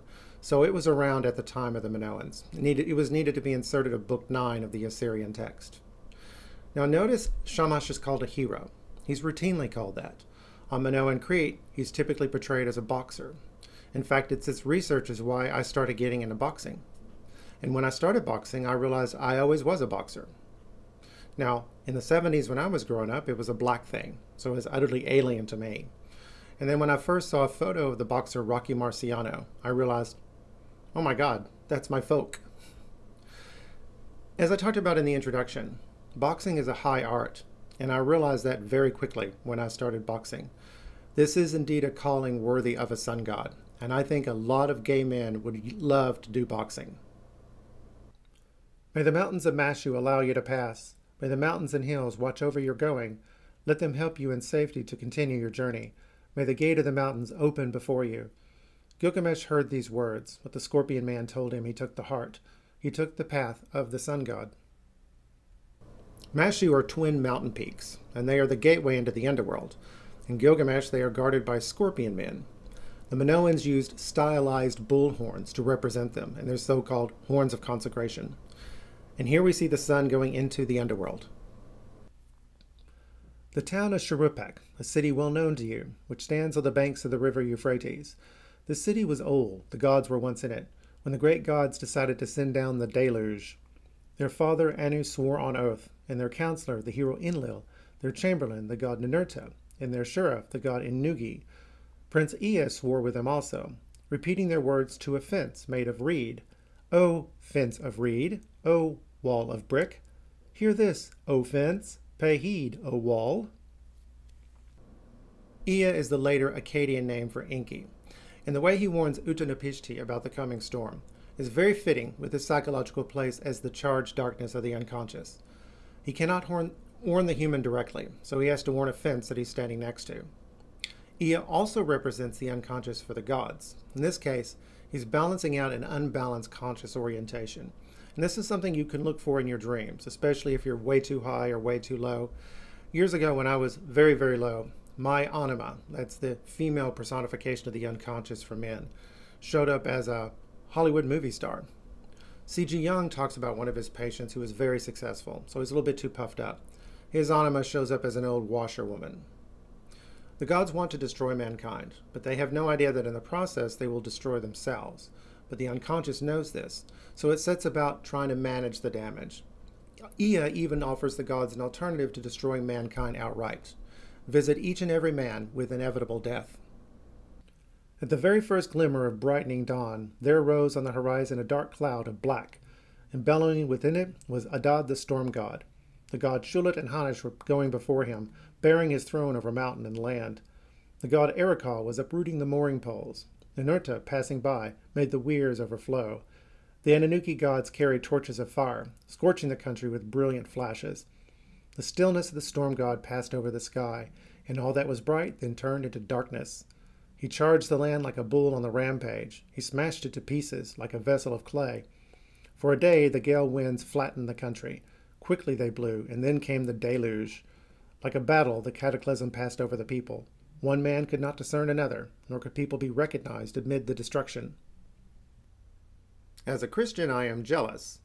Surely the sight of a great flood destroying the entire planet Earth was terrifying. That does not show up in the Bible, but it does show up here.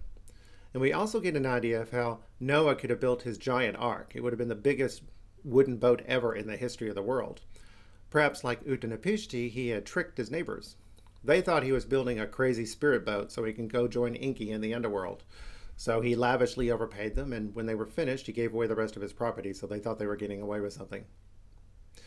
The imagery of the storm god, Adad, bringing on the flood, is very striking and could have been lifted right out of this narrative and applied to Yahweh, who, as I've said several times, is a storm god. That's a storm god's bow he set in the sky in Genesis to guarantee that he would not flood the world again.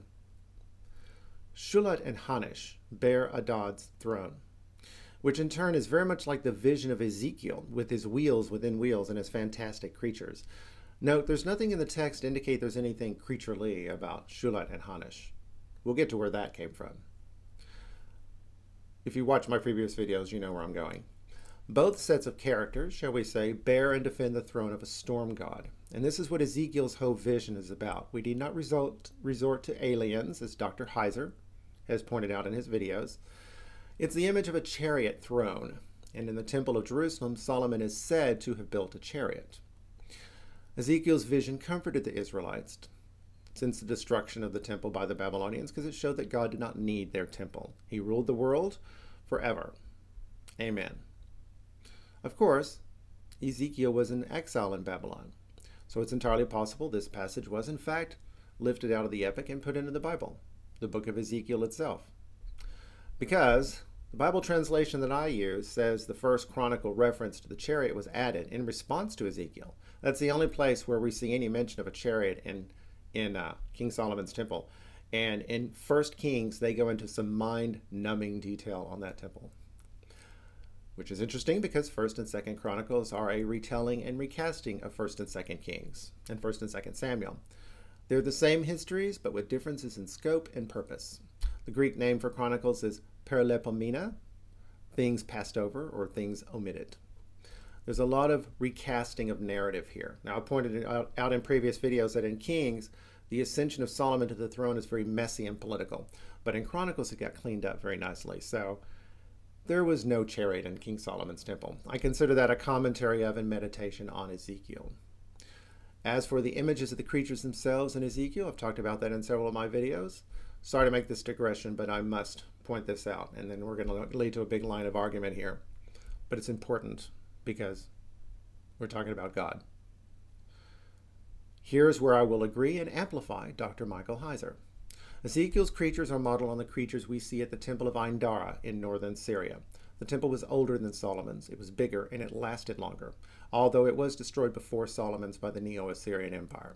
It is a Hittite temple, and it is the model on which Solomon built his temple. In fact, Solomon had made an improvement on their temple design that they later matched in response. That actually shows up in the archaeology. The side chambers that wrapped around the temple, he added that. Now, what is Israel's mother, according to God, specifically in Ezekiel? I quoted that in the beginning. She's a Hittite. So, who do children inherit their ethnicity from by Jewish tradition? From their mothers. So guess what? Abraham was an Aryan. The Hittites were Aryans. They spoke an Indo-European language. So it's not a surprise that Solomon would build a Hittite temple. Can we stop fighting now? Ezekiel was a priest who'd served in the temple in Jerusalem before it was destroyed. He would have been well aware of the temple at Ain Dara, and I have no doubt that he visited it on his way to exile in Babylon, if only to remind himself of what the temple in Jerusalem was like. Ain Dara sits on the major trade route between Jerusalem and Babylon. All the invading armies marched up and down that corridor, so he could have easily gotten to it. Solomon's temple is modeled on the Garden of Eden. Why would there be a chariot in the Garden of Eden? On the other hand, the Ain Dara temple is modeled on a, drumroll please, a chariot. It's all about the chariots. Solomon's temple was built to signify the return of the covenant at Eden. Ezekiel's revised vision of the temple reaffirms Yahweh as the storm god and the captain of God's army. Hallelujah. A couple of other details in Ezekiel that you can see at Ain Dara. You can see the soles of the god's feet on the pavement as he marches into the temple. From that, we can tell he's over 30 feet tall, a little over 9 meters. Son of man, do you see the place for my throne and the place for the soles of my feet? Ezekiel has wheels within wheels animated by the breath or spirit of God. That's shown in a frieze that runs along the bottom of the temple underneath the feet of the creatures, just like in Ezekiel. It shows the spirit of their God spilling out into the surrounding countryside. The temple is set on a hill surrounded by productive farmland. It's very striking. Must have been striking to look up at that temple from your farm every day. Even better, Ezekiel's temple plan, which he describes in turn in mind-numbing detail starting at chapter 40, is a prophecy of the rise of Christianity. Ezekiel is called the Son of Man, Jesus' title. He got that from the Hittites. And Daniel would apply Son of Man to the Baal character in chapter 7. Read the Baal cycle alongside chapter 7 of Daniel. You'll find the cycle online. Thereby affirming that Daniel's is an explicit prophecy that Yahweh himself will come in the flesh. We Christians are right, the Jews are wrong. Son of Man popped up all the time in Hittite documents I was reading. And Ezekiel's temple itself combines a rectangular plan of Solomon's with the square plan of the Ain Dara temple. The temple compound itself is square. Of course, Jesus Christ himself is the true temple and the true sacrifice. Thus, Ezekiel prophesies the seamless reunion of Abraham's original Aryan and Semitic heritage through our Lord Jesus Christ. Amen. Which is utterly fulfilled with the triumph of Christianity in the Roman Empire. I'm not done yet. This in turn is fully in line with the suffering servant of Isaiah. Hallelujah. Who is waiting for this servant? The coastlands in the west, verses 42:4 and 49:1. Even though all the great powers were in the east at the time and had been for centuries, no great power had ever come from the west. Look at a map of the Roman Empire. It's all coast. We Christians are the true heirs of Abraham's friends, and this is true prophecy. And there's no getting around this simple reality. So can we stop fighting now? Now, as you're probably aware, there was a war in Syria. And as I expected, Satan did indeed attack the temple. He wants us to keep fighting, just like over the gay thing. I'm surprised he waited until the last minute to do it, and that he only destroyed about 60% of the temple. Now, of course, Yahweh is not just a storm god. That's just the way he manifests himself in the Old Testament. Storm gods are real they're guttural, they're real connected with you. But they have their gentle side where they bring forth life. In our next and final quote from the Standard Edition of Gilgamesh, you'll see that Jesus Christ himself made that perfectly clear. Said Utanapishti to him, to the boatman, Shanami, may the quay reject you, Shanami, and the ferry scorn you. You who used to walk this shore, be banished from it now. As for the man that you led here, his body is tousled with matted hair. His pelts have ruined his body's beauty. Take him, Shanami, lead him to the washtub. Have him wash his matted locks as clean as can be. Let him cast off his pelts, and the sea bear them off. Let his body be soaked till fair. Let a new kerchief be made for his head. Let him wear royal robes, the dress fitting his dignity. Until he goes home to his city, until he reaches the end of his road, let the robes show no mark, but stay fresh and new. Shanami took him and led him to the washtub. Gilgamesh is sent off with the boatmen in magic garments that do not require a launderer. Now remember, he's coming out of the land of the dead. And going into the Transfiguration, we have the gates to the land of the dead fixed into our minds. So now let's go into the Transfiguration. We'll start with Mark. This is the earliest of the Gospels. His clothes became dazzling white, whiter than anyone in the world could bleach them. So Jesus' divine clothing could not have been properly cleaned by a launderer even if they required them. And of course, they did not. Now Matthew, the other Jewish Gospel. Just like the people who wrote Luke's infancy narrative, which is in Septuagint Greek. This is a Jewish Greek. His face shone like the sun, and his clothes became as white as the light. Who is the center of attention of the Phaistos Disc? Who goes in and out of the land of the dead? The sun god. Now, specifically, I think Apollo is worshipped by the Minoans on Crete. And Apollo is not the sun god, he's the god of sunlight. He's also known as Phoebus, the bright one. Just as the Minoan city of Phaistos is known as called the city of light. Now notice, Matthew brings in Jesus' face. His face is the sun god. His clothes are the god's light. Luke is going to play with the imagery in the exact same way, although in order to see it, you're going to have to look at the actual Greek, and then that's going to kick open a whole different door. And Luke has a twist. Now, if you think Dr. Heiser is wrong, and the Bible denies that the other gods actually exist, I suggest you read Acts chapter 16, verses 16 through 24, written by Luke. This passage specifically trains its guns on Apollo. The little girl in the passage literally speaks with a python spirit in the Greek. Therefore, she is a direct client of Pythian Apollo, the serpent slayer. I got that from the Minoans. Look on side B of the Phaistos Disc, dead center, you'll see the head of the serpent with the tongue out. His priestess at Delphi is called Pythia. She's also an oracle, just like this little girl. In Acts 16, you see a very real, honest-to-God God pushing back at Jesus and answering his challenge. And he is swatted aside by a mere mortal apostle. I agree and amplify, Dr. Heiser. Mark first subtly snubs Gilgamesh in favor of Jesus. And Gilgamesh is one of the oldest and highest ranking of the Nephilim, the sons of the gods. Now Matthew is shoving aside the sun god himself, as well as Apollo, with whom he is linked by nature. Now mind you, although we traditionally muddle these two gods together on our heads, the Greeks and the Romans did not, and the Jews were well aware of that. Thus the two Gospels are throwing them all out and replacing them with God's own unique Son. Just as in Luke, the sun god's mother was replaced by the Blessed Virgin. Now, what does Luke do with this same passage? He takes this as an opportunity to play up his gay rapture. As he was praying, the appearance of his face changed, and his clothes became as bright as a flash of lightning. So we have his face, the face of a god, and the lightning descending from the god. But you have to look at the Greek to see the face. His appearance of his face is eidos. That word only shows up in that exact form in John 5:37. and the Father who sent me, he has testified of me. You have neither heard his voice at any time nor seen his form. That form is eidos. But earlier in Luke 3:22, he uses the word ede in precisely the form we need him to. And the Holy Spirit descended on him in bodily form. Edes, like a dove, and a voice came from heaven. You are my Son, whom I love. With you I am well pleased.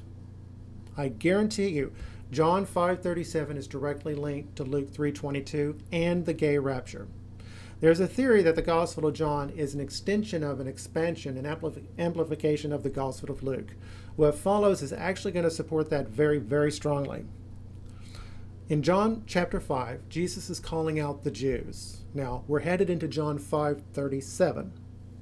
In verses 25 through 29, Jesus is talking about his return and the resurrection. The rapture will also happen, but John doesn't cover it. I've shown that Luke's rapture is actually very gay. And since John, like Matthew, is Jewish, he might be shying away from it. Then in verses 33 through 36, John reminds him of the witness of John the Baptist who baptized Jesus and the witness of the Father. What happened during Jesus' baptism? We heard God's voice. We saw the bodily form of the Holy Spirit. But you have neither heard his voice at any time nor seen his form. You do not have his word abiding in you, for you do not believe him whom he sent. So to recap, Jesus' appearance at the Transfiguration points back to his baptism and forward to his return. John inserts his gospel in the place of the Transfiguration, and just like it, he points to Jesus' return and to his baptism. He has to insert his gospel because the Jews, with them, Jesus and his glory are absent. So he uses the Jews as a counterexample to the believers who will hear God's voice and will see his form. And John also completes Luke's Trinity. The form is applied first to the Holy Spirit, and then the Son, and now the Father. Boom, like lightning. When Jesus comes during the gay rapture, he will come in glory. And the Transfiguration is a preview of that glory. Therefore, it is fitting that they point to each other. Now, months ago, I did Good Twin, Bad Twin, Part 1. And some may be wondering if there will ever be a Part 2. There will be, but I need to do a deep dive into the four Gospels before I do that, and situations like this are precisely why. I know a lot more than I did last time I read the Gospels in depth, and when I did it, I have to rely on other people's opinions. But now, based upon my own research and the research of Dr. Heiser, I see that I just can't do that anymore. It dates to the middle of the 18th century BC, specifically to the years immediately before the economic crisis that devastated southern Babylonia towards the end of that century, and led to the closure of the school and the abandonment of the house. This is interesting because this is precisely when the Middle Minoan period came to a violent end. Now, there was an earthquake, but there was also warfare going on throughout the island. This is precisely why the movable type technology disappeared. I wonder if there was something going on with the climate. Just curious. Before his city's young men, Gilgamesh laid the matter a second time, seeking a solution. To empty the wells of the land, to empty the shallow wells of the land, to empty the deep wells furnished with hoisting ropes. Let us not submit to the house of Kish, let us wage war. The convened assembly of his city's young men gave answer to Gilgamesh. To stand on duty, to sit in attendance, to escort the king's son, to hold a donkey by the hindquarters, as they say, who is there has breath for that? Let us not submit to the house of Kish, let us wage war. Now, we're going to jump right in the Bible on this because we have a direct comparison, one that will demonstrate that the Bible is not, in fact, uniquely moral. Everybody loves talking about how wonderful they are and how awful their enemies are. The Bible only stands out because of the physical resurrection of Jesus. As Paul says, if Christ has not been raised, your faith is futile. You are still in your sins. I think that's true for the Jews as well as it is for the Christians. Here's our obvious parallel. Samuel delivered the message of the Lord in full to those who were asking him for a king. He told them, "The governance of the king who will rule over you will be as follows. You will take your sons and assign them to his chariots and his horses, and they will run before his chariots. He will appoint from among them his commanders of thousands and of hundreds. He will make them do his plowing and harvesting, and produce his weapons of war and chariotry. You will use your daughters as perfumers, cooks, and bakers. You will take your best fields, vineyards, and olive groves and give them to his servants. You will tithe your crops and grape harvests to give to his officials and his servants. You will take your male and female slaves, as well as your best oxen and donkeys, and use them to do his work. Where's your smart-ass cheeky comments about donkeys now? You will also tithe your flocks. As for you, you will become his slaves. On that day you will cry out because of the king whom you have chosen, but the Lord will not answer you on that day. Compared to the dreary absolute monarchs of every other country at the time, this was a breath of fresh air. Except, as we see, it's not so fresh. What surprises me, and I still don't understand how this works out, is that in this early poem, Gilgamesh is not even king of Uruk. He's the lord of Kulab, which is a part of Uruk. And the language of Gilgamesh and the young men of the city would fit in quite well with Samuel and the Israelites of his day. It would fit in with the Athenians of classic Greece. It would certainly fit in with the Romans of the Republic. Let this be a warning. Everything we love about this wonderful country we live in can all go away. Can all go away. 3,000-4,000 years ago, people can look at your descendants and just simply not believe that they used to be free. I love the pulsing, grinding litany of this poem. It embeds itself deeper and deeper into its audience. It is a warning that isn't just said, it's lived. To empty the wells of the land, to empty the shallow wells of the land, to empty the deep wells furnished with hoisting ropes. It is perfectly punctured by the donkey's ass. Who can handle the smell? It's the original mannequin piss, little pisser. I'm pretty sure that's where the two symbol came in with the Minoan linear A writing system. I bet it stands for toot. I'm also seeing a larger pattern here. They're using Gilgamesh, but they're using it as if they're getting everything from the Minoans. Like them, everything I'm seeing is from the early poems, not the later epic you read in school. In Samuel and David's time, the obvious source for all this would be the Philistines, who did not have kings. Don't think that was a coincidence. And at the time, the Philistines were the major center of attention and concern for the Israelites. And if scholars would just pay attention to what the Bible is actually saying, instead of listening to the voices in their heads, you people who keep talking about anachronisms, they would see that the Bible is flat out telling us the Philistines and the Minoans are the same people, which, as I have noted, is mostly what the archaeology and the DNA is telling us. Not 100%. People change over time. But a lot of these connections are not showing up until the New Testament. So if I'm really seeing a thing here, that means either the Israelites were sitting on top of all this Philistine material for centuries and didn't do anything with it, or there's a lot more of it in the Old Testament than I know of right now. I will enter the mountain and set up my name. Where names are set up, I will set up my name. Where names are not yet set up, I will set up God's names. Utu accepted his tears as he would a gift. Like a man of compassion, he showed him pity. 7 warriors they were, sons of one mother. The first, their eldest, had paws of a lion, talons of an eagle. The second was an open-mouthed cobra. Fragment. The third, a dragon serpent hurling. This is another fragment. The fourth spat fire.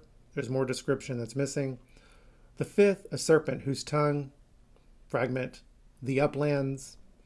The sixth, a torrent and spate that batters the mountains. The seventh, blasted like lightning, none could deflect. These 7, the warrior, young hero Utu, gave Gilgamesh. Several elements are pulling together very nicely on the Minoan end. A Minoan blogger pointed out that Ipinama on the Minoan libation formula almost certainly is related to the names of the Iliad that begin with Iphi. That's powerful. So, of course, I already talked about that.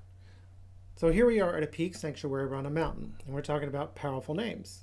And here's Gilgamesh talking about making your name great and the name of a god great on a mountain.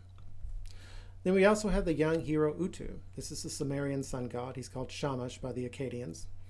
I especially would like to note once again that on Minoan Crete, we had the predominant figure of a young man with long hair. He's an athlete, typically a boxer. Later in the 6th century BC, that's the 500s BC, we have the Kuros. These show up first on the island of Crete, or on the island of Thera, just north of Crete. They're statues of nude youths that are strongly associated with Apollo, also with long hair. These are the males. The female version is called a Kori. In fact, the association was so strong that the first scholar to study them in depth thought they all were Apollo. It means, Kuros means youth or boy, typically of a noble rank. So when a man calls a lover his boy, it wasn't an insult. I didn't understand really what that meant until now. Such a boy, and I can understand this from studying Minoan ideology, such a boy is at the very peak of his latent potentiality. He's ready to break out into the world as a man.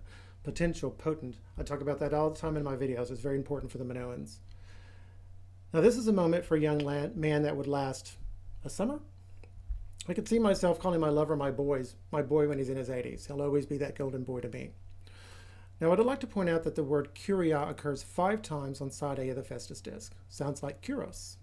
Word A9, kuria te. Te is typically the possessive, so it's something of the kuria, something of the youth. Word A16, ikwe kuria. And that A16 starts a whole line of poetry that's clearly tied to our myth of the sun god and the land of the dead. Remember, these people spoke an early form of Latin, or at least I say they did. So equa is exactly what you think it means. Equally something. Ikwe kuria is right next to the word A17, ikwe wawatera sui. This is an artificial compound word. I think it is. That's how I recovered it in my video, The Ghost of the Phaistos Disc is Roused. The equa there does not mean equal, by the way. It's from their word for water, equa. This word shows up twice on the disc. You're going to see it both times. I had assumed in my earliest videos that kuria meant Lord, but now I'm pretty sure it meant youth. I'd played with both for a while in the beginning. If I knew that the sun god was called the young hero back then, I would have given youth more serious treatment. But the word for Greek for Lord is kurios. So kurios, so I went with Lord.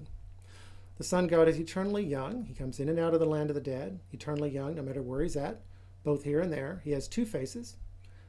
He's symbolized on Minoan Crete by the 2-faced labrys. This is the 2-faced axe. Both faces equally. Face the land of the living, land of the dead. Both are young. Perhaps our Minoans would like him to lend some of his eternal youth to their fallen hero or king. That's who this ceremony is for. Don't forget, the Phaistos Disc is a sun disc. When we're done, you'll see it's obviously a sun disc. Now, Gilgamesh, who sought eternal life, was given a consolation prize of a plant that when you ate it, restored your youth. Not so bad. Presumably, you would start to age again, so you'd have to take it again later. There's our youth again. Finally, side A of the Phaistos Disc, which we're looking at now. It starts as follows. Ikwe payeriu etukwe. Both payeriu and you, something something. Notice the etu. Latin, etu brute. Note also the synectic bracket. Ikwe on one end, que on the other. It starts out short, phrases within these brackets, but it'll build up to a long repetitive stream. That's what we're going to look at. Okay, that's the meta of the poem, about the poem. Within the line itself that I'm about to recite, listen for the word sana. That's Latin for health. Sanitarium, youth and health, of course, go naturally together. They also parallel the word. They're playing around with words. No kidding, it's a poem. Ikwe wawa tera sui. Play around with that twice. Ikwe wawa tera sui, iwadwa zunariu, and iwa tara ryuwa. That last one, they take that second W, they drop it, shift the letters forward, make some alterations on them, put that letter back on the end. That word ends in ryuwa. The next word is a rhyme, deruyuda, deruyuhida. Whenever I say he, that means that that's a letter we don't know what it stands for. I think because these letters, and there are several, are in foreign loanwords and they have foreign phonemes. That's a meaningful sound value that's meaningful in one language, might be not meaningful in theirs. Finally, this is italic, so like Latin, I'm pretty sure they rolled their R's for various reasons. The Romans called it the dog letter because it growled like a dog. I cannot roll my R's. If you've ever heard Virgil read in Latin, when they roll their R's, it sounds amazing. So aside from me hacking this poor language to bit, I'm not going to be able to do it justice just because I can't roll my R's. Okay, here's the line. Ikwe kuria, ikwe wawa tera sui sana, ikwe kuria, iwadwa zunariu yoye, ikwe kuria, ikwe wata wariuwa, deriu hida kuriakwe. Okay, once again, I'm sure to have thrashed that poor innocent language's pronunciation, but you can still detect the hypnotic repetition that's especially striking in the early poems of Gilgamesh. They break that up later on. They do that kind of repetition a lot in trance music today and in dance music, but to different ends. Now you're going to see another big example of that hypnotic repetition in a Gilgamesh poem very soon. Then the poem ends with the following line that points right back to where the whole thing started, Ikwe payeriu. Ikwe paye nadate zuuka. Ikwe wawa tera sui paye zuuka. That's where the second ikwe wa wa terra sui is. The wa symbol is flipped upside down. These are the hides. That's where I figured out they were talking about the land of the dead. People thought that was an accident. I was like, no. Then side A ends with the ka, dead center, in the spiral. The other center, as I've already told you, is the head of the serpent. The ka is a rosette. It's a round flower. It is everywhere the symbol of the sun. Oh, gee, what a coincidence. The disc looks like a sun disc. We have the sun symbol. We have the serpent on the back. And out of Crete, we have Pythian Apollo, Apollo the serpent slayer. And he came from Crete. We know this. Abracadabra. And now let's put it all together. Remember, this is a spiral. Circumambulation. Remember my boot camp for saints. Iquecuria. Iquewawa terasui sana. Iquecuria. Iwadwa zinariu. Yoye. Iquecuria. Iquewatawa riwa. Duria hida. Kuriakwe. Iquepaye nadate zuuka. Iquewawa terasui. Paye zuuka. And finally, after 4 years of hard work, this thing is starting to look like a proper poem, although I got a hell of a lot of work ahead of me. Okay, and finally, I'd like to point out that a long time ago, when I give you that last quote, you have 7 brothers. They're the Pleiades. This is another constellation. Here, those 7 stars are associated with 7 sisters. Now notice they are the sons of one mother.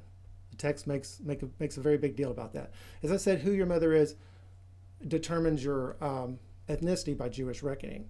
For these people, your mother is important because she's your conduit into the land of the living. That once again is stressed in the following quote. O Gilgamesh, young lord of Kulab, how long will you lie? The mountain is dark, the shadows cast over it. All the sunbeams of eventide are gone. With head held high, the sun has gone to the bosom of Ningal, his mother. O Gilgamesh, how long will you lie? The sons of your city, who came with you, do not keep them waiting for you at the foot of the mountain. Do not reduce the mothers who bore them to spinning yarn in the square of your city. This message he placed in his right ear. His warrior's word covered him like a cloth. He, Gilgamesh, took in his hands 30 shekels of oil and rubbed his chest. He stood on the great earth like an ox on all 4. He bent his neck downwards and gave voice. By the life of the mother who bore me, the goddess Ninsen, and my father, the pure Lugobanda, should I behave as if awestruck on the knees of Ninsen, the mother who bore me? This is what I say made it onto the Phaistos Disc. It's from the early period, but it disappears in the later epic. I remember how excited I was when I first read this on an online translation. But then later when I went to looking for it in the other translations, it was gone. I was like, what's going on here? Well, that's because I didn't know how this epic was all chopped up. But if I hadn't read that outline translation, I never would have gone looking for it. And if I hadn't gone looking for it, I wouldn't have made the breakthroughs that I made for this video. At that time, there was a solitary tree, a solitary willow, a solitary tree, growing on the banks of the holy Euphrates, drinking water from the river Euphrates. The might of the south wind tore it out at the roots and snapped off its branches. The water of the Euphrates washed over it. The woman who respects the word of On, who respects the word of Enlil, picked up the tree in her hand and took it into Uruk, took it into the pure garden of Inanna. The woman did not plant the tree with her hand, she planted it with her foot. The woman did not water the tree with her hand, she watered it with her foot. She said, how long until I sit on a pure throne? She said, how long until I lie on a pure bed? After 5 years had gone by, after 10 years had gone by, the tree had grown stout, its bark had not split. In its base, a snake that knows no charm had made its nest. In its branches, a thunderbird had hatched its brood. In its trunk, a demon maiden had built her home. This again is that repetition that we looked at earlier. It's a charm. It hypnotizes. This is a feature of Sumerian poetry that gets lost later on, once again confirming that the Minoans are looking at these early poems. Now there's a couple of other things I would like for you to notice.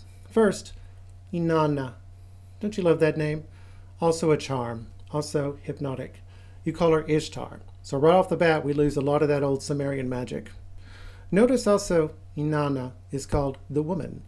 An indirect reference. We see that a lot in the Bible. In fact, we see it so consistently in the Bible, I think, that we're missing her. In the case of the Bible, we're looking at Asherah. Now, this indirect referencing is also something that you don't see much later. In fact, I didn't see it at all. It's when I read this early poem that I was struck by it. Once again, confirming that the Minoans and the Israelites are drawing from the same ancient well. Father Enki helped him in this manner. He spoke to young hero Utu, the son born of Ningal. Now when, as the sun god, you make an opening in the netherworld, bring a servant up to him from the netherworld. He made an opening in the netherworld. By means of his phantom, he brought his servant up to him from the netherworld. After Enkidu gets trapped in the netherworld, because he did not listen to what Gilgamesh told him when he told him how to behave, Gilgamesh goes first to Enlil, who rules the world, and then Nana, the moon god. The Babylonians call him Sin. Both of them refuse to help. Now notice, Inanna, Nana, Ishtar, Sin. See how that magic gets lost? See the break? But Enki helps, and to do that, he goes straight to the god that you want to talk to if you have business to settle with the dead, the young hero Utu. He hugged him tight and kissed him. In asking and answering, they made themselves weary. Did you see the way things are ordered in the netherworld? If only you could tell me, my friend. If only you could tell me. If I am to tell you the way things are ordered in the netherworld, I will sit you down and weep. Then let me sit down and weep. The one whom you touch with joy in your heart, he says, I am going to ruin. Like an old garment, he is infested with lice. Like a crack in the floor, he is filled with dust. Ah, woe, cried the Lord, and he sat down in the dust. As you can see, it's been dramatically, shall we say, revised, hence my confusion. It took me a couple of weeks to figure this out. But I have to tell you, it says good things about me as an independent researcher. It really plays in my favor for Gilgamesh and Enkidu to be lovers. That's why I took a deep dive into this epic in the first place. My breakthroughs on the Phaistos Disc were a complete windfall, a complete surprise. I never saw it coming. But if there's no good evidence that these two were lovers, then I'm not even going there.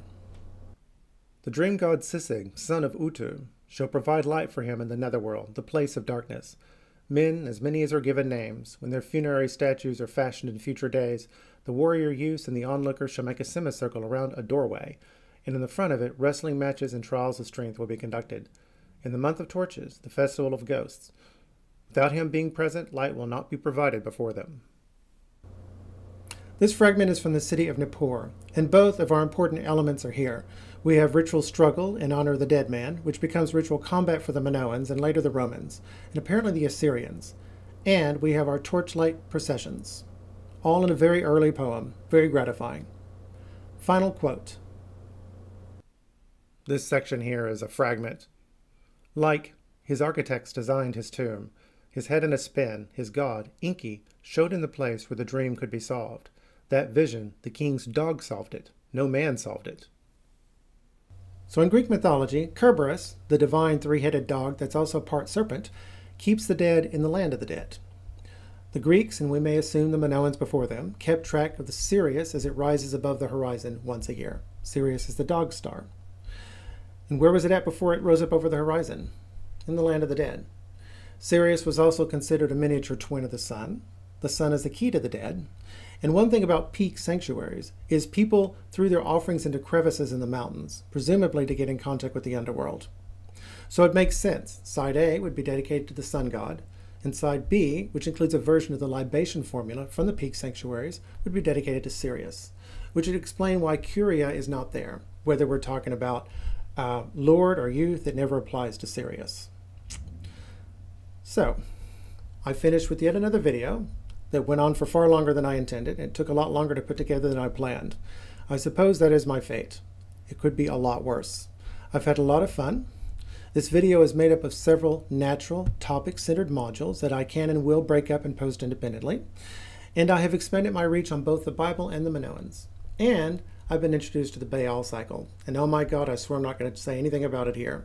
But I will have a lot to say about it in my next video. Almost certainly more than I think.